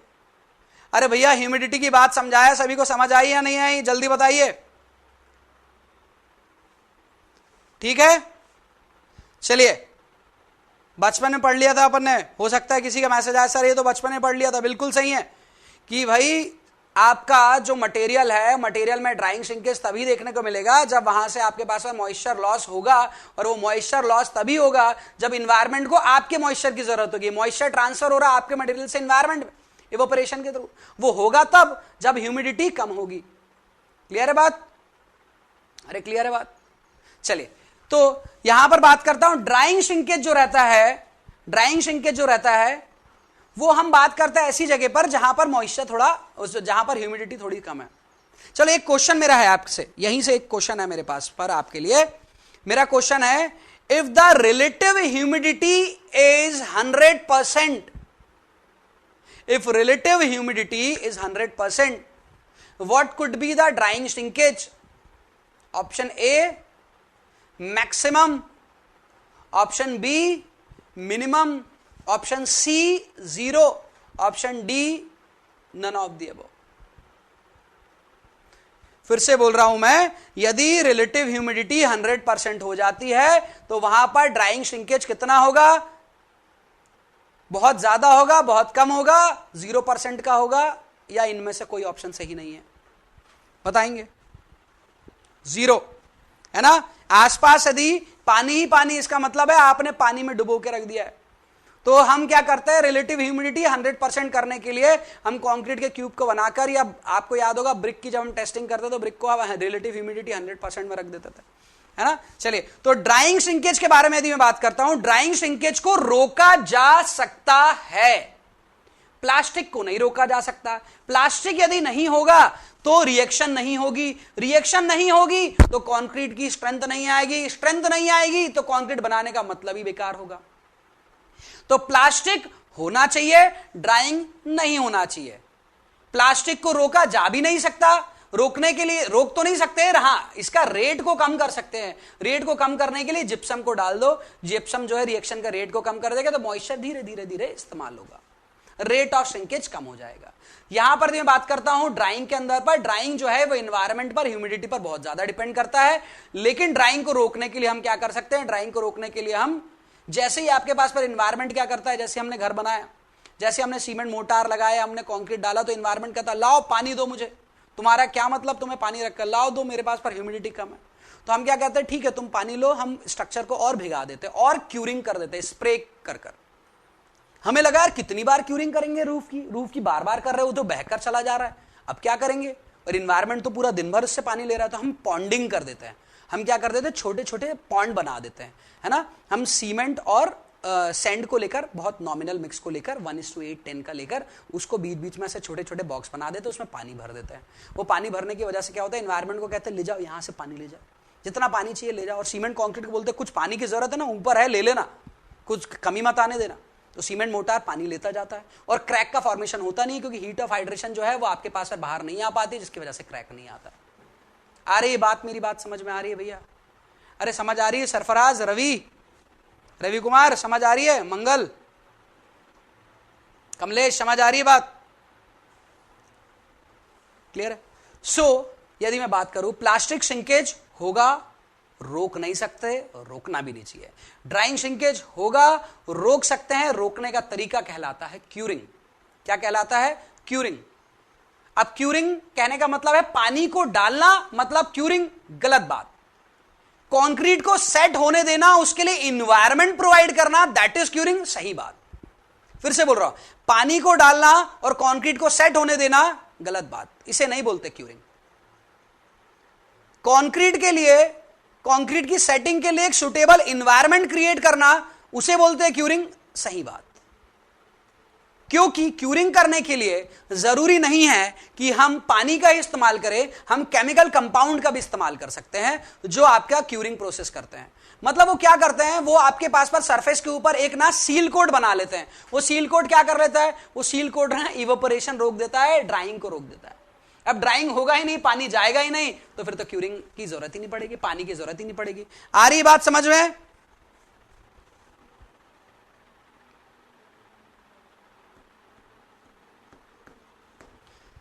आई बात समझ में? तो क्यूरिंग को आज तक हम समझते आए हैं सिर्फ पानी डाल दो क्यूरिंग हो गई, पानी डाल दो क्यूरिंग हो गई।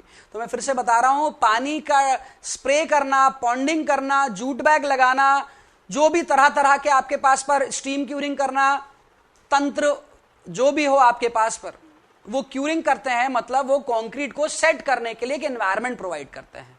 स्टीम के थ्रू कर सकते हैं, पानी के थ्रू कर सकते हैं, एक बैग गीला डाल सकते हैं, आप केमिकल कंपाउंड लगा सकते हैं।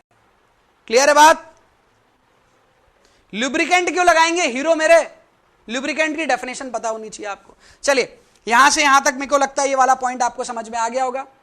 अब यहां से मैं आपको इंपॉर्टेंट पॉइंट बता रहा हूं, इससे रिलेटेड, श्रिंकेज से रिलेटेड। जो मैक्सिमम श्रिंकेज होता है,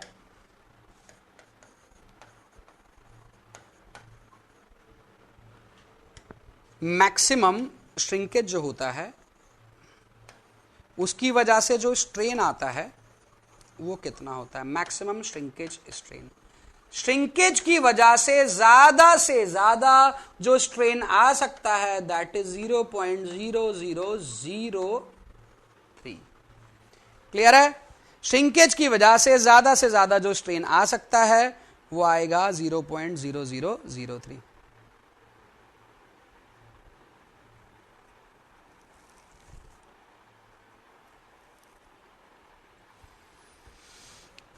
ठीक है? अरे भैया ठीक है क्या? चलिए, अब यदि मैं बात करता हूं मैक्सिमम श्रिंकेज स्ट्रेन के रिस्पेक्टिव, ये आपको समझ में आ गया।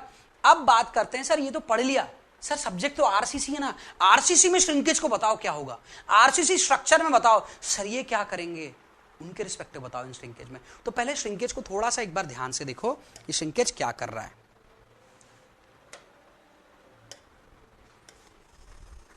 यहां से क्वेश्चन तो पूछे जाएंगे, लेकिन मैं यहां से पूछूंगा, अच्छे एग्जाम में यहां से पूछे जाएंगे। क्यों? क्योंकि वो आरसीसी का क्वेश्चन पूछ रहे ना, बिल्डिंग मटेरियल का नहीं पूछ रहे। ये क्यों समझा है? क्योंकि माइंड में इमेज तो क्लियर हो आपके पास पर क्या पढ़ने वाले हो, इसलिए इसको समझा। अब यही समझना हमारी जिम्मेदारी है।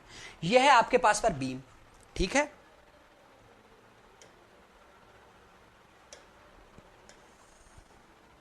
ये न्यूट्रल एक्सिस ले लेता है, बीम है, न्यूट्रल एक्सिस ले लिया। हाँ सर, न्यूट्रल एक्सिस ले लिया तो आपके पास पर ये टेंशन और ये कंप्रेशन जोन हो गया, है ना, सिंपली सपोर्टेड बीम।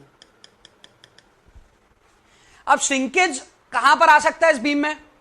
टेंशन में, कंप्रेशन में, कहां आ सकता है बताएंगे?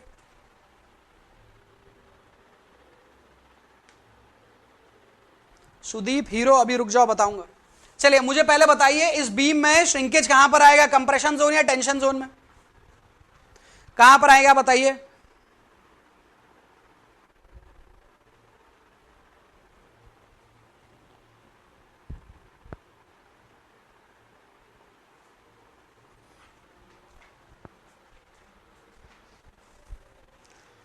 एकदम गलत जवाब, एकदम गलत जवाब। अरे सर श्रिंकेज है, लॉस इन मॉइस्चर है, कंक्रीट तो टेंशन में भी है, कंप्रेशन में भी है सर। श्रिंकेज तो कहीं भी आ सकता है, टेंशन में भी आ सकता है, कंप्रेशन में भी आ सकता है, कहीं भी आ सकता है, क्योंकि कंक्रीट तो हर जगह है। श्रिंकेज को टेंशन कंप्रेशन से थोड़ी ना मतलब है, श्रिंकेज को तो पानी से मतलब है। पानी जहां रहेगा वहां पर लॉस हो सकता है। आ रही बात समझ में? तो कहीं पर भी लॉस हो सकता है, टेंशन में भी और कंप्रेशन में भी। अब ये क्रैक आएंगे, अब क्रैक आएंगे तो देखिए क्रैक आया,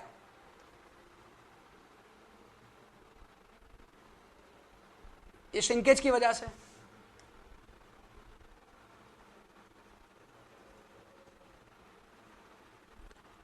इधर और आया है,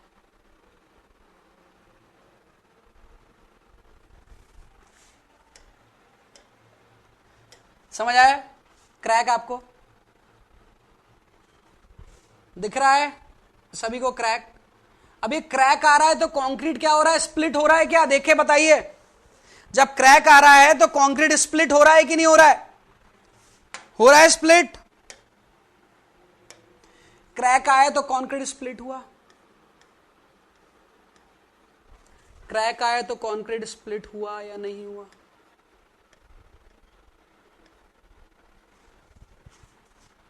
स्प्लिट हुआ या नहीं हुआ? होगा सर, बिल्कुल स्प्लिट होगा।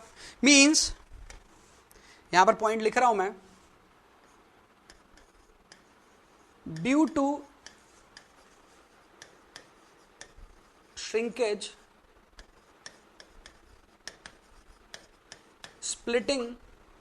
splitting of concrete is observed, that is there is a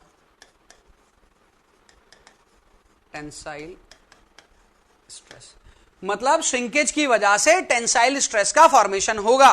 बात क्लियर है सभी को?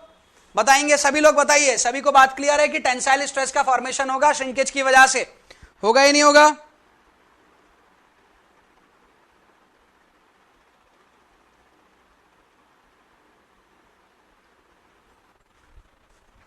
ठीक है, चलिए समझ आया यहां तक सरफराज? नेक्स्ट, अब बात है कि जैसे ही आपने लोड लगाया इस बीम पर, अब लोड लगाया तो बीम क्या करेगी? बेंड करेगी। बीम बेंड करेगी तो टॉप में क्या आएगा और बॉटम में क्या आएगा? टॉप में आएगा कंप्रेशन, बॉटम में आएगा टेंशन, ये सभी को पता है। यदि बॉटम में आएगा टेंशन तो बॉटम में यदि श्रिंकेज आता है तो श्रिंकेज की स्ट्रेस का नेचर क्या है? टेंसाइल। श्रिंकेज की स्ट्रेस का नेचर क्या है? टेंसाइल। और जब लोड लगेगा, लोड की वजह से बेंडिंग होगी, बेंडिंग की वजह से बॉटम में और कौन सी स्ट्रेस आएगी? वो भी किस नेचर की रहेगी? टेंसाइल होगी। और उसी टेंसाइल स्ट्रेस को रोकने के लिए हम क्या लगाएंगे? रेनफोर्समेंट। उसी टेंसाइल स्ट्रेस को रेजिस्ट करने के लिए हम क्या लगाएंगे? क्योंकि कंक्रीट तो रेजिस्ट कर नहीं पाएगा, क्योंकि concrete is weak in tension. तो हम क्या कहेंगे? हम कहेंगे स्टील से कि तुम रोको, स्टील से कहेंगे तुम रोको। तो यहां पर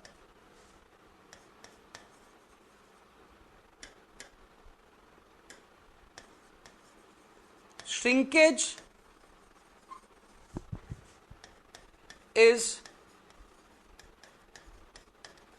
resisted by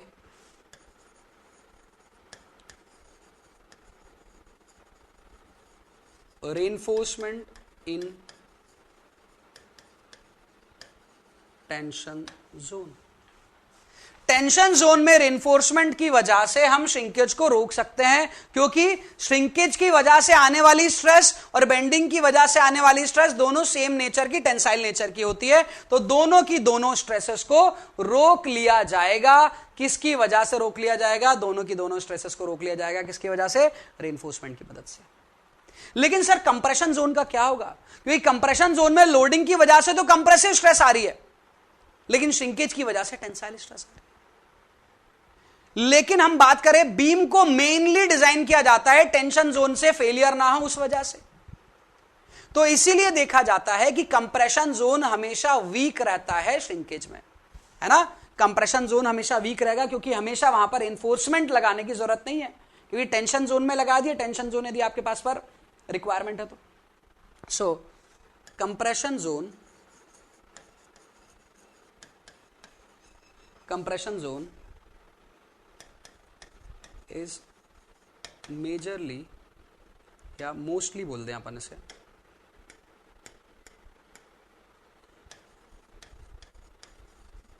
mostly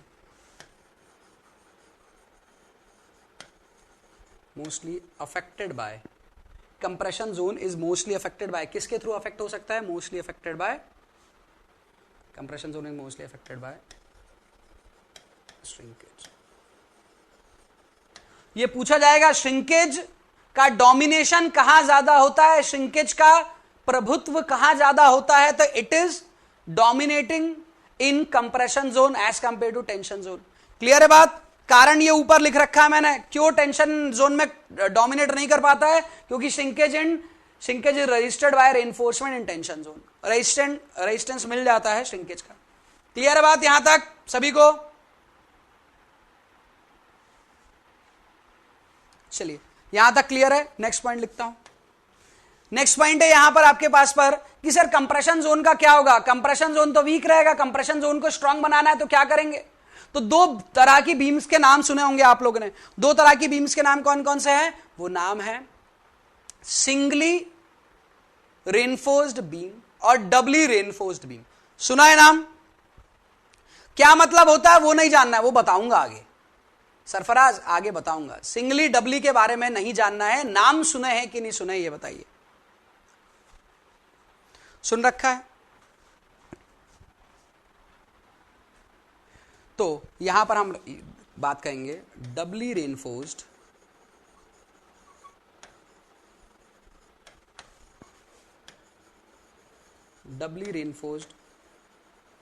beam is effective in shrinkage। ज्यादा इफेक्टिव जो होता है डबली रेनफोर्स होता है, क्योंकि डबली में बॉटम में भी रेनफोर्समेंट रहता है, टॉप में भी रेनफोर्समेंट रहता है। क्लियर है? बॉटम में भी रेनफोर्समेंट, टॉप में भी रेनफोर्समेंट। इसी वजह से ये पूरी बातें जो हमने की है यहां तक, ये पूरी बातें हमने किया है किससे रिलेटेड किया है भैया? किससे रिलेटेड किया है सर? श्रिंकेज से रिलेटेड किया है।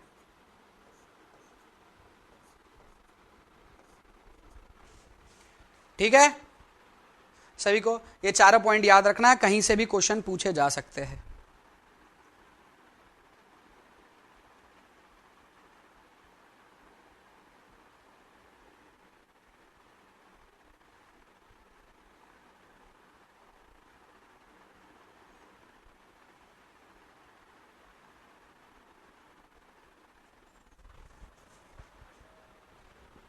ओके चलिए आगे बढ़ते हैं। आगे बढ़कर हम बात करते हैं क्रीप स्ट्रेन के इफेक्ट के बारे में।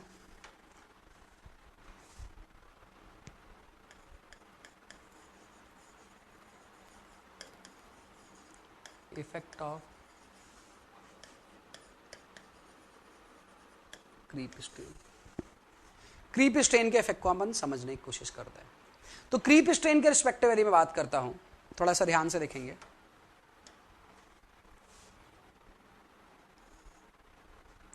एक ये मेंबर है,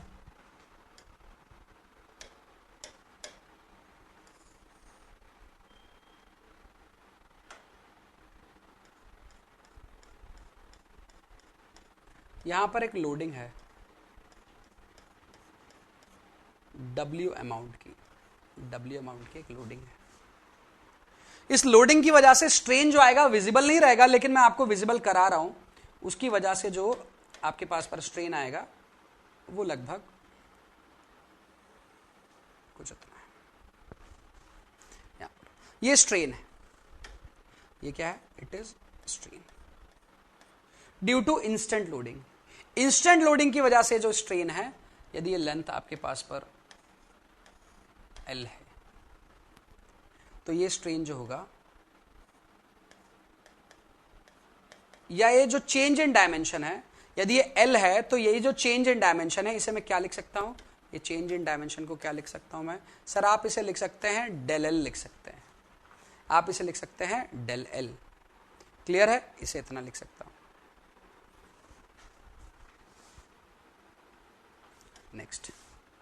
नेक्स्ट में बात करता हूं, एक टर्म लिखते हैं अपन जिससे हम बोलते हैं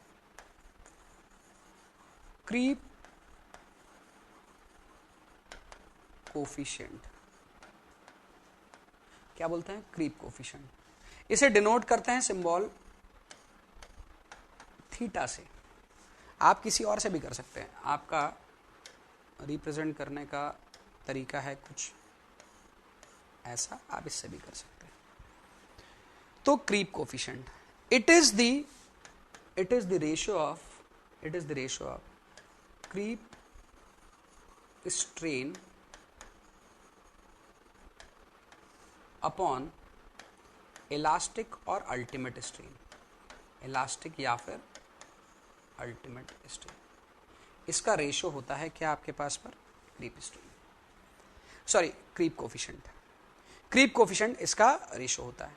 तो यदि अब इसी लोडिंग को मैंने काफी टाइम तक के लिए लगे रहने दिया, इसी लोडिंग को मैंने काफी टाइम तक के लिए लगे रहने दिया, तो यहां पर आपको देखने को मिलेगा एक स्ट्रेन,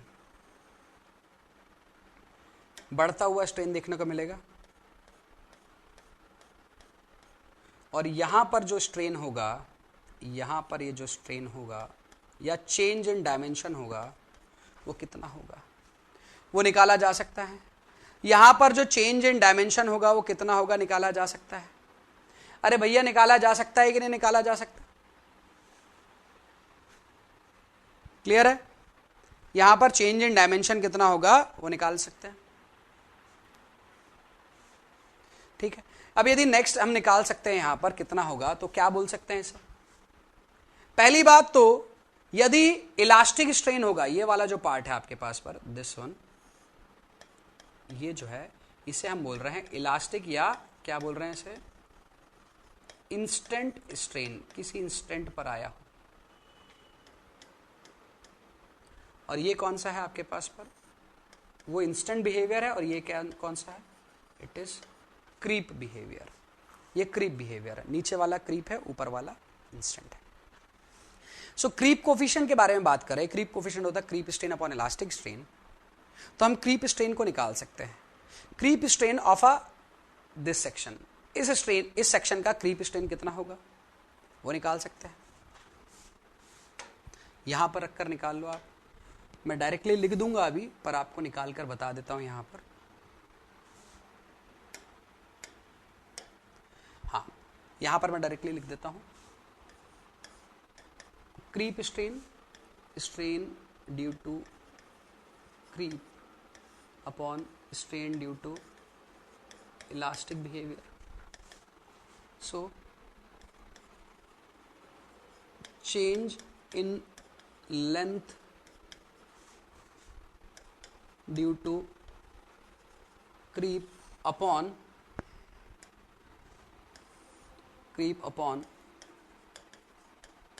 original length। इसको इस तरह से नहीं देखना है आपको कि ये डेल एल के अमाउंट का लेंथ को भी ऐड करना है इसके अंदर पर ओरिजिनल लेंथ में, क्योंकि क्रीप उसी के बाद हुआ है, क्योंकि ये आपके पास पर डेल एल का अमाउंट बहुत कम होता है, तो यू कैन नेग्लेक्ट इट। क्या बोले हो? चलिए नेक्स्ट, इलास्टिक को क्या बोलेंगे, इलास्टिक स्ट्रेन को क्या बोलेंगे, change in length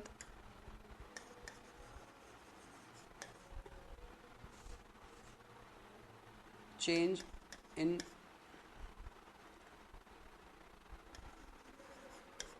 length due to elastic behavior upon original length, okay. So इस बेसिस पर मैं लिख सकता हूं phi is equal to change in length, वो मुझे पता नहीं कितना हो रहा है, क्रीप की वजह से चेंज इन लेंथ कितना है ये मैंने नहीं लिखा ना, उसे डेल एल लिखा है, इसे कुछ नहीं लिखा ना, तब इसी के बारे में बात कर रहा हूं। चेंज इन लेंथ क्रीप की वजह से वो मुझे नहीं पता, ओरिजिनल लेंथ कितना है, ओरिजिनल लेंथ है L, change in length due to elastic, elastic behaviour की वजह से चेंज इन लेंथ कितना है, डीएल है, सॉरी डेल एल है, और ओरिजिनल लेंथ क्या थी उसकी, एल थी, ये एल से एल कैंसिल हो जाएगा, तो इसे क्या लिख सकता हूं मैं, फाई, है ना। तो change in length due to creep upon क्या हो जाएगा, डेल एल हो जाएगा, ऐसा लिख सकते हैं। So change in length due to creep क्या हो जाएगा, सो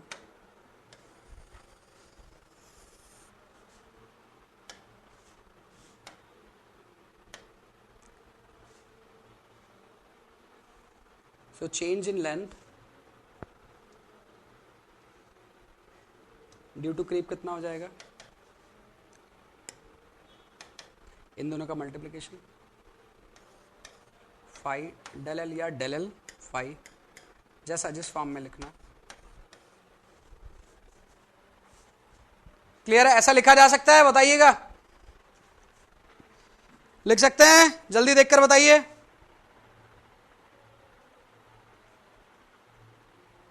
लिख सकते हैं? हाँ सर लिख सकते हो, तो सर लिख ही दीजिए, यहां पर लिख देता हूं भैया।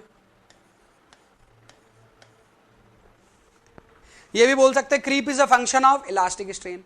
इलास्टिक स्ट्रेन या इंस्टेंट स्ट्रेन आएगा तो आपके पास पर क्या देखने को मिलेगा, उसके बाद आपको देखने को मिलेगा क्रीप स्ट्रेन। ठीक है, यहां तक क्लियर हुआ? चलिए इसी डायग्राम को लेकर मैं उधर आगे बढ़ता हूं।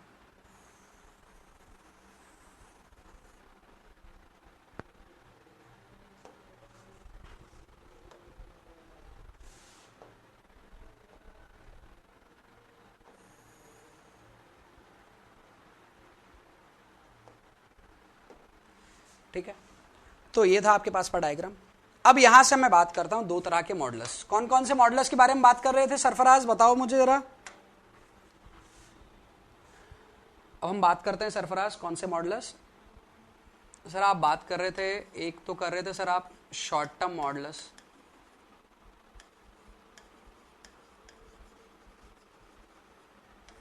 और सर आप एक बात कर रहे थे long term models.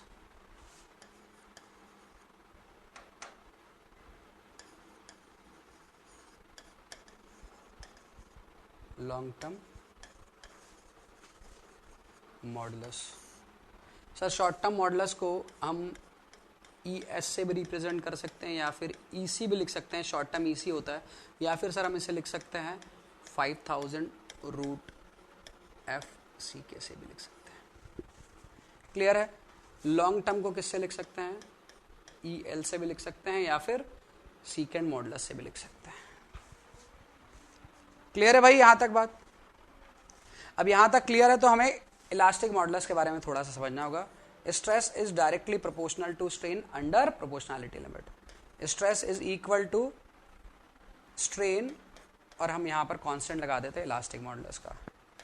Elastic models is equal to stress upon strain. Stress upon strain, stress upon strain लिख दिया अपन ने, तो स्ट्रेस को क्या लिख सकते हैं, स्ट्रेस को और क्या लिख सकता हूं मैं, लिख सकता हूं P/A। स्ट्रेन को क्या लिख सकता हूं, डेल L/L, क्योंकि बात चल रही है इलास्टिक लिमिट की, है ना, इलास्टिक लिमिट या प्रोपोर्शनैलिटी लिमिट के अंदर बात चल रही है। लिख सकते हैं भैया, लिख सकते हैं डेल L/L। यहां तक समझ आया? क्लियर है?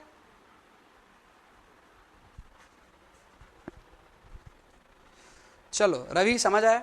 अब यहां पर शॉर्ट टर्म मॉडल्स क्या लिखेंगे रवि, यहां पर यदि शॉर्ट टर्म मॉडल्स, सर यही तो है ना शॉर्ट टर्म मॉडल्स, लिख दो इसको एज इट इज। ठीक है भाई लिख देता हूं, तो लिख दिया मैंने यहां पर ES short term models is equal to P/A upon del L/L। Clear है? इसी को सिंप्लीफाई किया तो क्या हो गया आपके पास पर, PL/A डेल L। ठीक है, लॉन्ग टर्म मॉडल्स को कैसे लिख सकते हैं, लॉन्ग टर्म मॉडल्स को भी ऐसे लिखा जा सकता है sir, EL is equal to stress upon strain. Stress upon strain, long term में टोटल स्ट्रेन कितनी आई है, लॉन्ग टर्म में टोटल स्ट्रेन कितनी आई है, del L plus theta del L। ये टोटल स्ट्रेन है ना लॉन्ग टर्म पर। लॉन्ग टर्म पर देखा जाए तो this is the total strain in long term, और इतनी बस आई है आपके पास पर, कहां पर, शॉर्ट टर्म। सुमित समझ आया भाई, शॉर्ट टर्म में कितनी स्ट्रेन आई है, लॉन्ग टर्म में कितनी स्ट्रेन आई है? अरे सुमित, वैभव, सुदीप, ऋषिकेश, कमलेश, समझ आई भाई? ठीक है सर। तो सर आपने शॉर्ट टर्म की स्ट्रेन को डेल L लिया था, ठीक है सर। लॉन्ग टर्म की स्ट्रेन को क्या ले रहे हैं आप, डेल L, और थीटा डेल L दोनों को ऐड कर रहे हैं। तो आपके पास पर स्ट्रेस अपॉन स्ट्रेन, तो यहां पर स्ट्रेन टोटल आपके पास चेंज इन लेंथ कितना हुआ, चेंज इन लेंथ हुआ आपके पास पर del L plus theta del L by L, original length में से। आप इसे एल प्लस डेल एल भी ले सकते हैं, लेकिन यहां पर डेल एल की वैल्यू बहुत कम है तो नेग्लिजिबल आपके पास इफेक्ट आएगा, उसको आपने हटा दिया। सो यहां से मैं बात करता हूं, इसी को सिंप्लीफाई कर लिखे तो क्या लिख सकता हूं मैं से, सर आप इसे लिख सकते हैं P L bye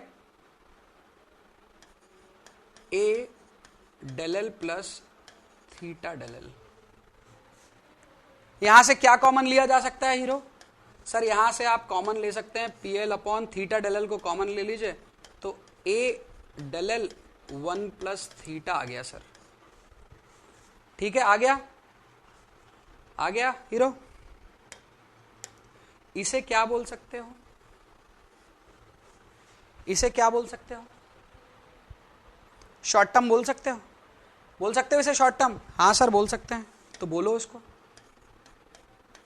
EL is equal to, इस पूरे को क्या लिख देता हूं मैं, शॉर्ट टर्म, अपॉन क्या हो जाएगा 1 प्लस थीटा। सरफराज मियां अब चलेगा, अरे अब चलेगा भैया, यहां पर ये जो अपन ने लॉन्ग टर्म मॉडुलस अब निकाला है चलेगा, थोड़ा सा कोई दिक्कत परेशानी,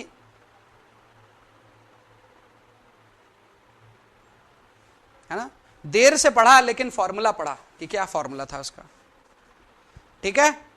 so this is the long term modulus, इसे बोला जाता है लॉन्ग टर्म मॉडुलस, क्लियर है। तो ये है आपके पास पर लॉन्ग टर्म मॉडुलस, जो लॉन्ग टर्म मॉडुलस का हमने निकाला है।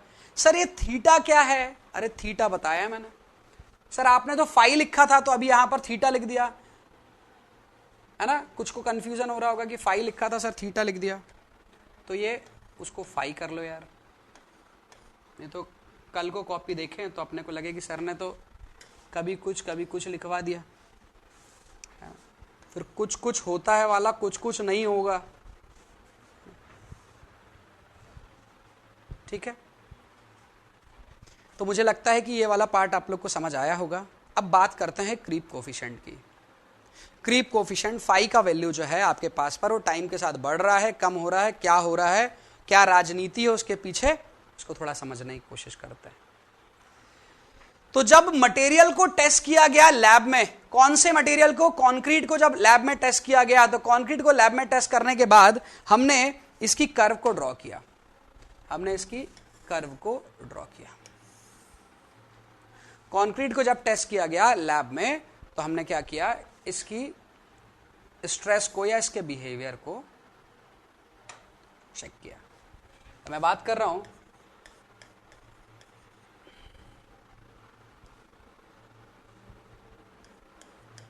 Strain behaviour with respect to time. Strain के बिहेवियर को मैं विद रिस्पेक्ट टू टाइम बात करता हूं, समय के साथ स्ट्रेन बिहेवियर को कैसा देखा गया।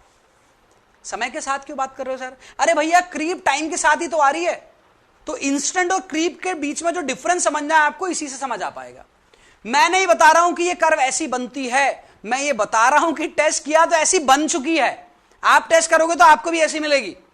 तो मैं प्री डिफाइंड एक्सपेरिमेंटेड रिजल्ट का कर्व को सीधा आपका ड्रॉ कर रहा हूं जो लैब वालों ने दे रखा है, मैं अपना यहां पर कोई भी ज्ञान देने की कोशिश नहीं कर रहा हूं, क्लियर है बात।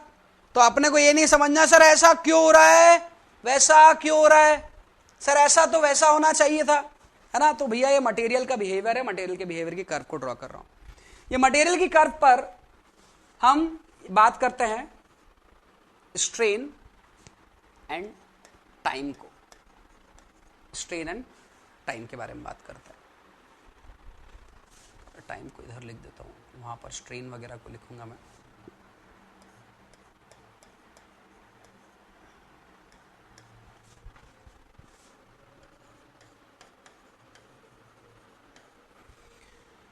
ओके, सो यहां पर टाइम के साथ आपके पास पर स्ट्रेन जो है वो आपके पास पर चेंज होती चली जाती है।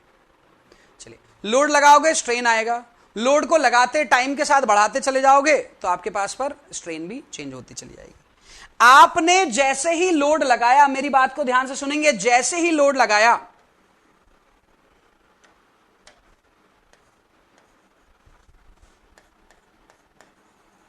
Instant of loading, at the instant of loading, जैसे ही आपने लोड लगाया, at the instant of loading क्या होगा? At the instant of loading क्या होगा? जैसे ही लोड लगाओगे क्या होगा भाई? कौन सा स्ट्रेन आएगा? क्रीप स्ट्रेन आएगा, श्रिंकेज स्ट्रेन आएगा? कौन सा स्ट्रेन आएगा बताइए? जैसे ही लोडिंग लगाओगे कौन सा स्ट्रेन आएगा? क्रीप स्ट्रेन आएगा, श्रिंकेज स्ट्रेन आएगा? जल्दी बताइए। देख रहा हूं मैं आप लोग के कमेंट को। इलास्टिक आएगा सर। क्रीप कैसे आएगा भैया? रवि अंकित कुमार, क्रीप कैसे आ जाएगा? अरे श्रिंकेज वाले मेरे बाबू, कैसे आएगा श्रिंकेज? अरे यहां लिखाया था ना मैंने यार, कैसा करते हो? यहां पर बताया ना मैंने, जैसे ही लोड लगाते हो, जिस टाइम पर जैसे ही लोड लगाते हो तो कौन सा स्ट्रेन आता है सबसे पहले? टाइम इंडिपेंडेंट, इलास्टिक या इंस्टेंट। इंस्टेंट स्ट्रेन जैसे ही लोड लगा। यहां पर और देखो, यहां पर क्या देखने को मिल रहा है? जैसे ही लोड लगा रहे हो सबसे पहले कौन सा स्ट्रेन देखने को मिल रहा है? इंस्टेंट और इलास्टिक। अरे लोड का श्रिंकेज से लेना देना ही नहीं है। तो जो लोग श्रिंकेज को, अरे सर कुछ भी बोल देते, आपने तो सर क्रीप और श्रिंकेज ऑप्शन दिया था। अरे भैया मैं तो गलत ऑप्शन दूंगा तो क्या गलत ही चूज करोगे क्या हमेशा? आपको बताना है सर ये दोनों ऑप्शन गलत है, ना क्रीप आता ना श्रिंकेज आता। लोड लगाते से तुरंत मिलता है इंस्टेंटेनियस स्ट्रेन, जिसको इलास्टिक स्ट्रेन भी बोल सकते हैं। आ रही है बाबू बात समझ में?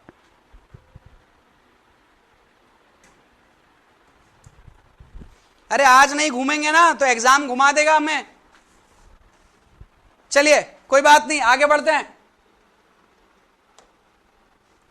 तो यहां पर हमें पता चला कि सर जैसे इंस्टेंट पर जैसे ही आपने क्या किया, लोड लगाया, तो सर लोड लगाते से ना सर स्ट्रेन आएगा। टाइम चेंज होगा क्या? टाइम चेंज होगा क्या? एक दिन लगेगा क्या आने में? अरे एक दिन लगेगा, 2 दिन लगेगा क्या आने में?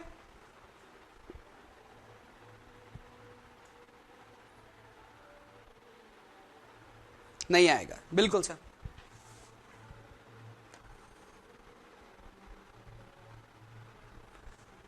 स्ट्रेन सीधा सीधा स्ट्रेन आया है। टाइम देखा गया तो टाइम कोई चेंज नहीं हुआ। सॉरी मैंने एक्सेस गलत लिख दी है ना, गलत एक्सेस पर गलत टर्म लिख दिया है।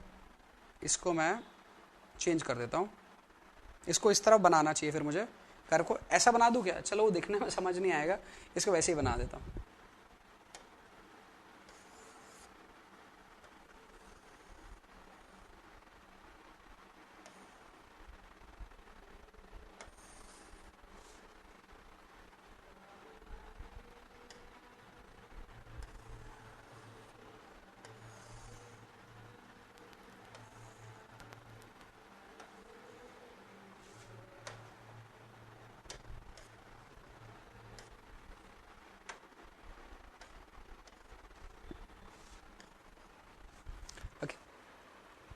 तो आपने देखा टाइम में कोई चेंज नहीं आया, सीधा सीधा स्ट्रेन में चेंज आया।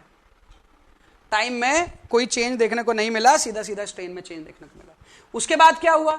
उसके बाद जैसे ही आपने इस लोड को लगाए रखा, समझ आ रही बात सरफराज? इस लोड को आपने लगाए रखा तो क्या होगा सरफराज? सर लोड को लगाए रखेंगे तो स्ट्रेन आपके पास पर आता जाएगा टाइम, और टाइम भी बढ़ता चला जाएगा। तो ये स्ट्रेन का बिहेवियर कुछ ऐसा गया, टाइम का बिहेवियर कुछ इस तरह से गया। समझ आ रही बात रवि, विपिन? समझ आ रही बात मनीष, संदेव? समझ आ रही बात? हाँ सर, टाइम धीरे धीरे बढ़ता चला जाएगा और स्ट्रेन आती चली जाएगी। तो अब मैं आप लोगों से जो पूछ रहा हूं, जो बहुत इंपॉर्टेंट है और जो बहुत काम का है, वो ये है कि ये स्ट्रेन जो है, जो इस जोन में आई है, क्या मैं उसे इंस्टेंट स्ट्रेन बोल सकता हूं? क्या मैं उसे इंस्टेंटेनियस स्ट्रेन बोल सकता हूं? हाँ सर इंस्टेंटेनियस ही तो बोलेंगे, और क्या बोलेंगे? इंस्टेंटेनियस बोल दो, हम इलास्टिक बोल लेंगे। बिल्कुल सही बात है। इसे क्या बोल सकते हैं भाई? ऊपर वाली स्ट्रेन जो है आपके पास पर, इसे क्या बोल सकते हैं? सर आप इसे बोल सकते हो, क्या बोल सकते हैं भाई इसे?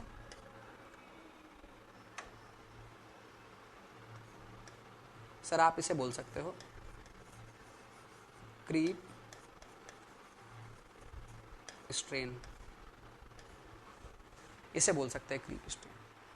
क्रीप स्ट्रेन का जोन ऊपर है, ठीक है। आपने इंस्टेंट ऑफ लोडिंग, जैसे ही लोडिंग लगाया तुरंत स्ट्रेन आया, टाइम में कोई चेंज नहीं, तुरंत स्ट्रेन आया, लोड हटाया वापस रिकवर हो गया, लोड लगाए रखा तो स्ट्रेन धीरे धीरे धीरे धीरे धीरे धीरे बढ़ता बढ़ता बढ़ता बढ़ता बढ़ता बढ़ता बढ़ता बढ़ता बढ़ता फिर आपके पास। पर ये कंक्रीट का बिहेवियर है, हर मटेरियल ऐसा करे जरूरी नहीं है, कंक्रीट का बिहेवियर ऐसा है।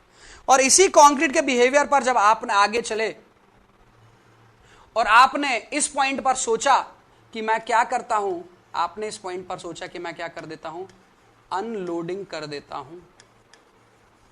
अभी लोडिंग करा था, अब क्या कर रहे हो, अनलोडिंग कर रहे हो। अनलोडिंग करोगे तो क्या होगा, अनलोडिंग करने के बाद भी बिहेवियर बताता हूं कैसा हुआ। अनलोडिंग के बाद का बिहेवियर, कलर चेंज कर देता हूं मैं यहां से, अनलोडिंग के बाद का बिहेवियर ऐसा है।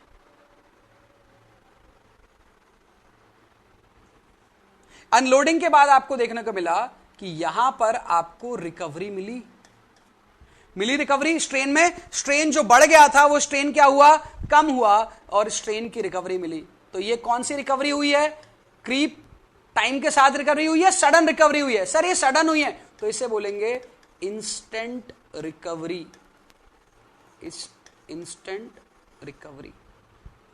लेकिन फिर टाइम के साथ धीरे धीरे और रिकवरी होती रही तो इसे हम क्या बोल देंगे, कौन सी रिकवरी है ये, सर ये है क्रीप रिकवरी। कौन सी रिकवरी है ये, it is creep recovery. Creep recovery के बाद भी देखने को मिला सर पूरा रिकवर नहीं किया। सर ये तो क्या हो गया, ये तो पूरा रिकवर नहीं किया। अच्छा ये पूरा रिकवर नहीं किया क्या, हां सर नहीं किया, तो ये बोल दिए क्या हो गया, ये परमानेंट क्या हो गया है, change in dimension, that you can से परमानेंट डिफॉर्मेशन हो गया है। क्लियर है बात, अरे बाबू क्लियर है बात, समझ आई।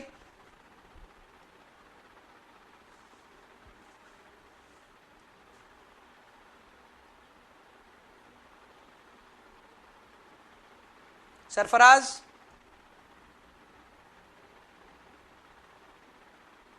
हाँ रवि, रिकवर कम होती है, उतना रिकवर नहीं हुआ जितना इंस्टेंट स्ट्रेन आया था, उतना तो रिकवर कर जाएगा, लेकिन क्रीप भी पूरा रिकवर नहीं करेगा और हमेशा एक टोटल स्ट्रेन आपको देखने को मिलेगा, फाइनल स्ट्रेन देखने को मिलेगा। क्लियर है, क्या लिखा है भैया, परमानेंट डिफॉर्मेशन कम नहीं होगा, मतलब मैं इलास्टिक के बराबर नहीं बता रहा हूं उसको, है ना, बस यहां पर ऐसा दोनों को कंपेयर नहीं करेगी, दोनों बराबर बराबर, ऐसा यदि कंपेयर करने ही वाले हो ना आप, तो मैं थोड़ा सा चेंज ही कर देता हूं यार।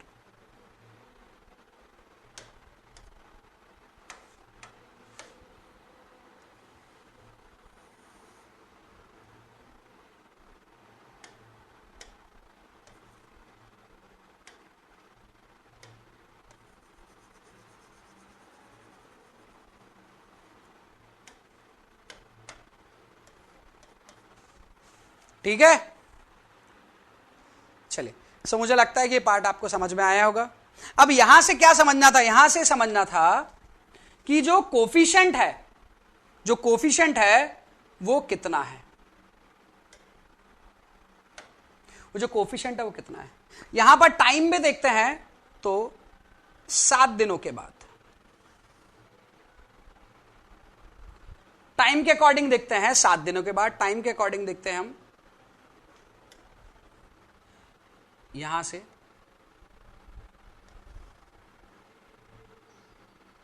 28 दिनों के बाद, टाइम के साथ देखते हैं हम यहां पर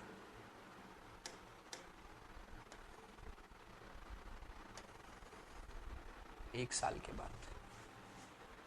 तो हमारे पास पर ये कुछ पॉइंट है, 7 डेज, 28 डेज, और ये हो गया आपके पास पर 1 ईयर। इन 3 ड्यूरेशन पर यदि आप स्लोप बनाते हो, इन 3 ड्यूरेशन पर यदि आप स्लोप बनाते हो,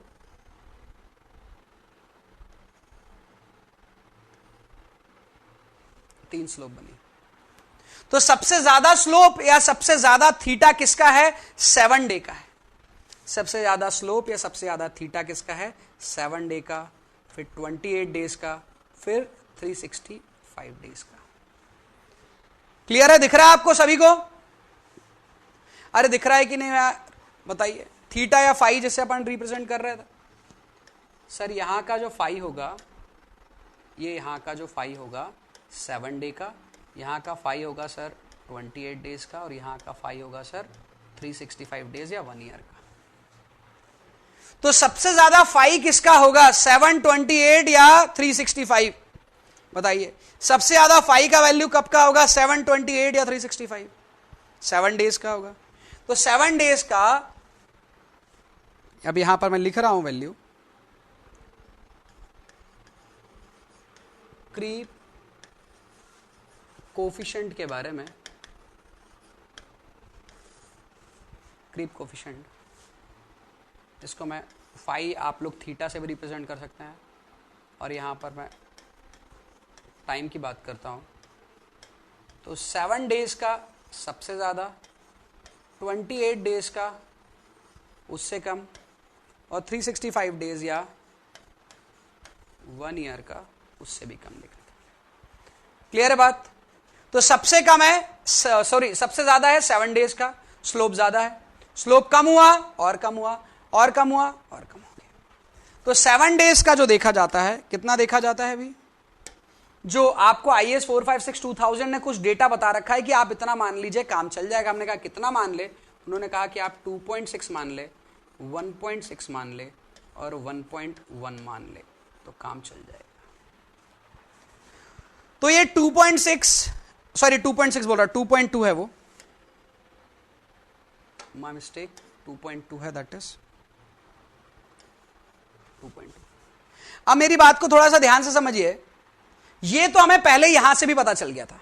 इस कर्व को पढ़ने का तरीका क्या था या रीजन क्या था, वहां से हम क्या निकाल सके, क्रीप कोफिशिएंट। इस कर्व का वैसे बहुत भारी यूज है नहीं आपके पास, पर एग्जाम पॉइंट ऑफ व्यू से बात करूं तो बहुत ज्यादा यहां से क्वेश्चन नहीं पूछा जाएगा, लेकिन ये जरूर पूछा जाएगा।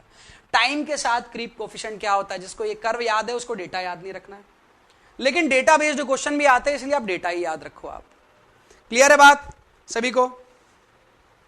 सभी को क्लियर है? जल्दी बताइए,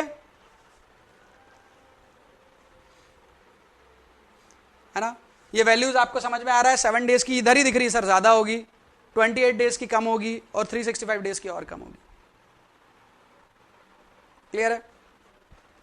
चलिए, समझ आया? सर इसका यूज कहां होगा?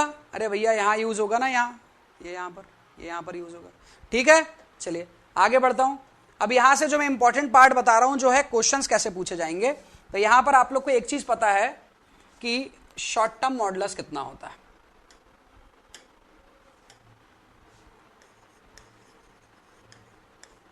Short term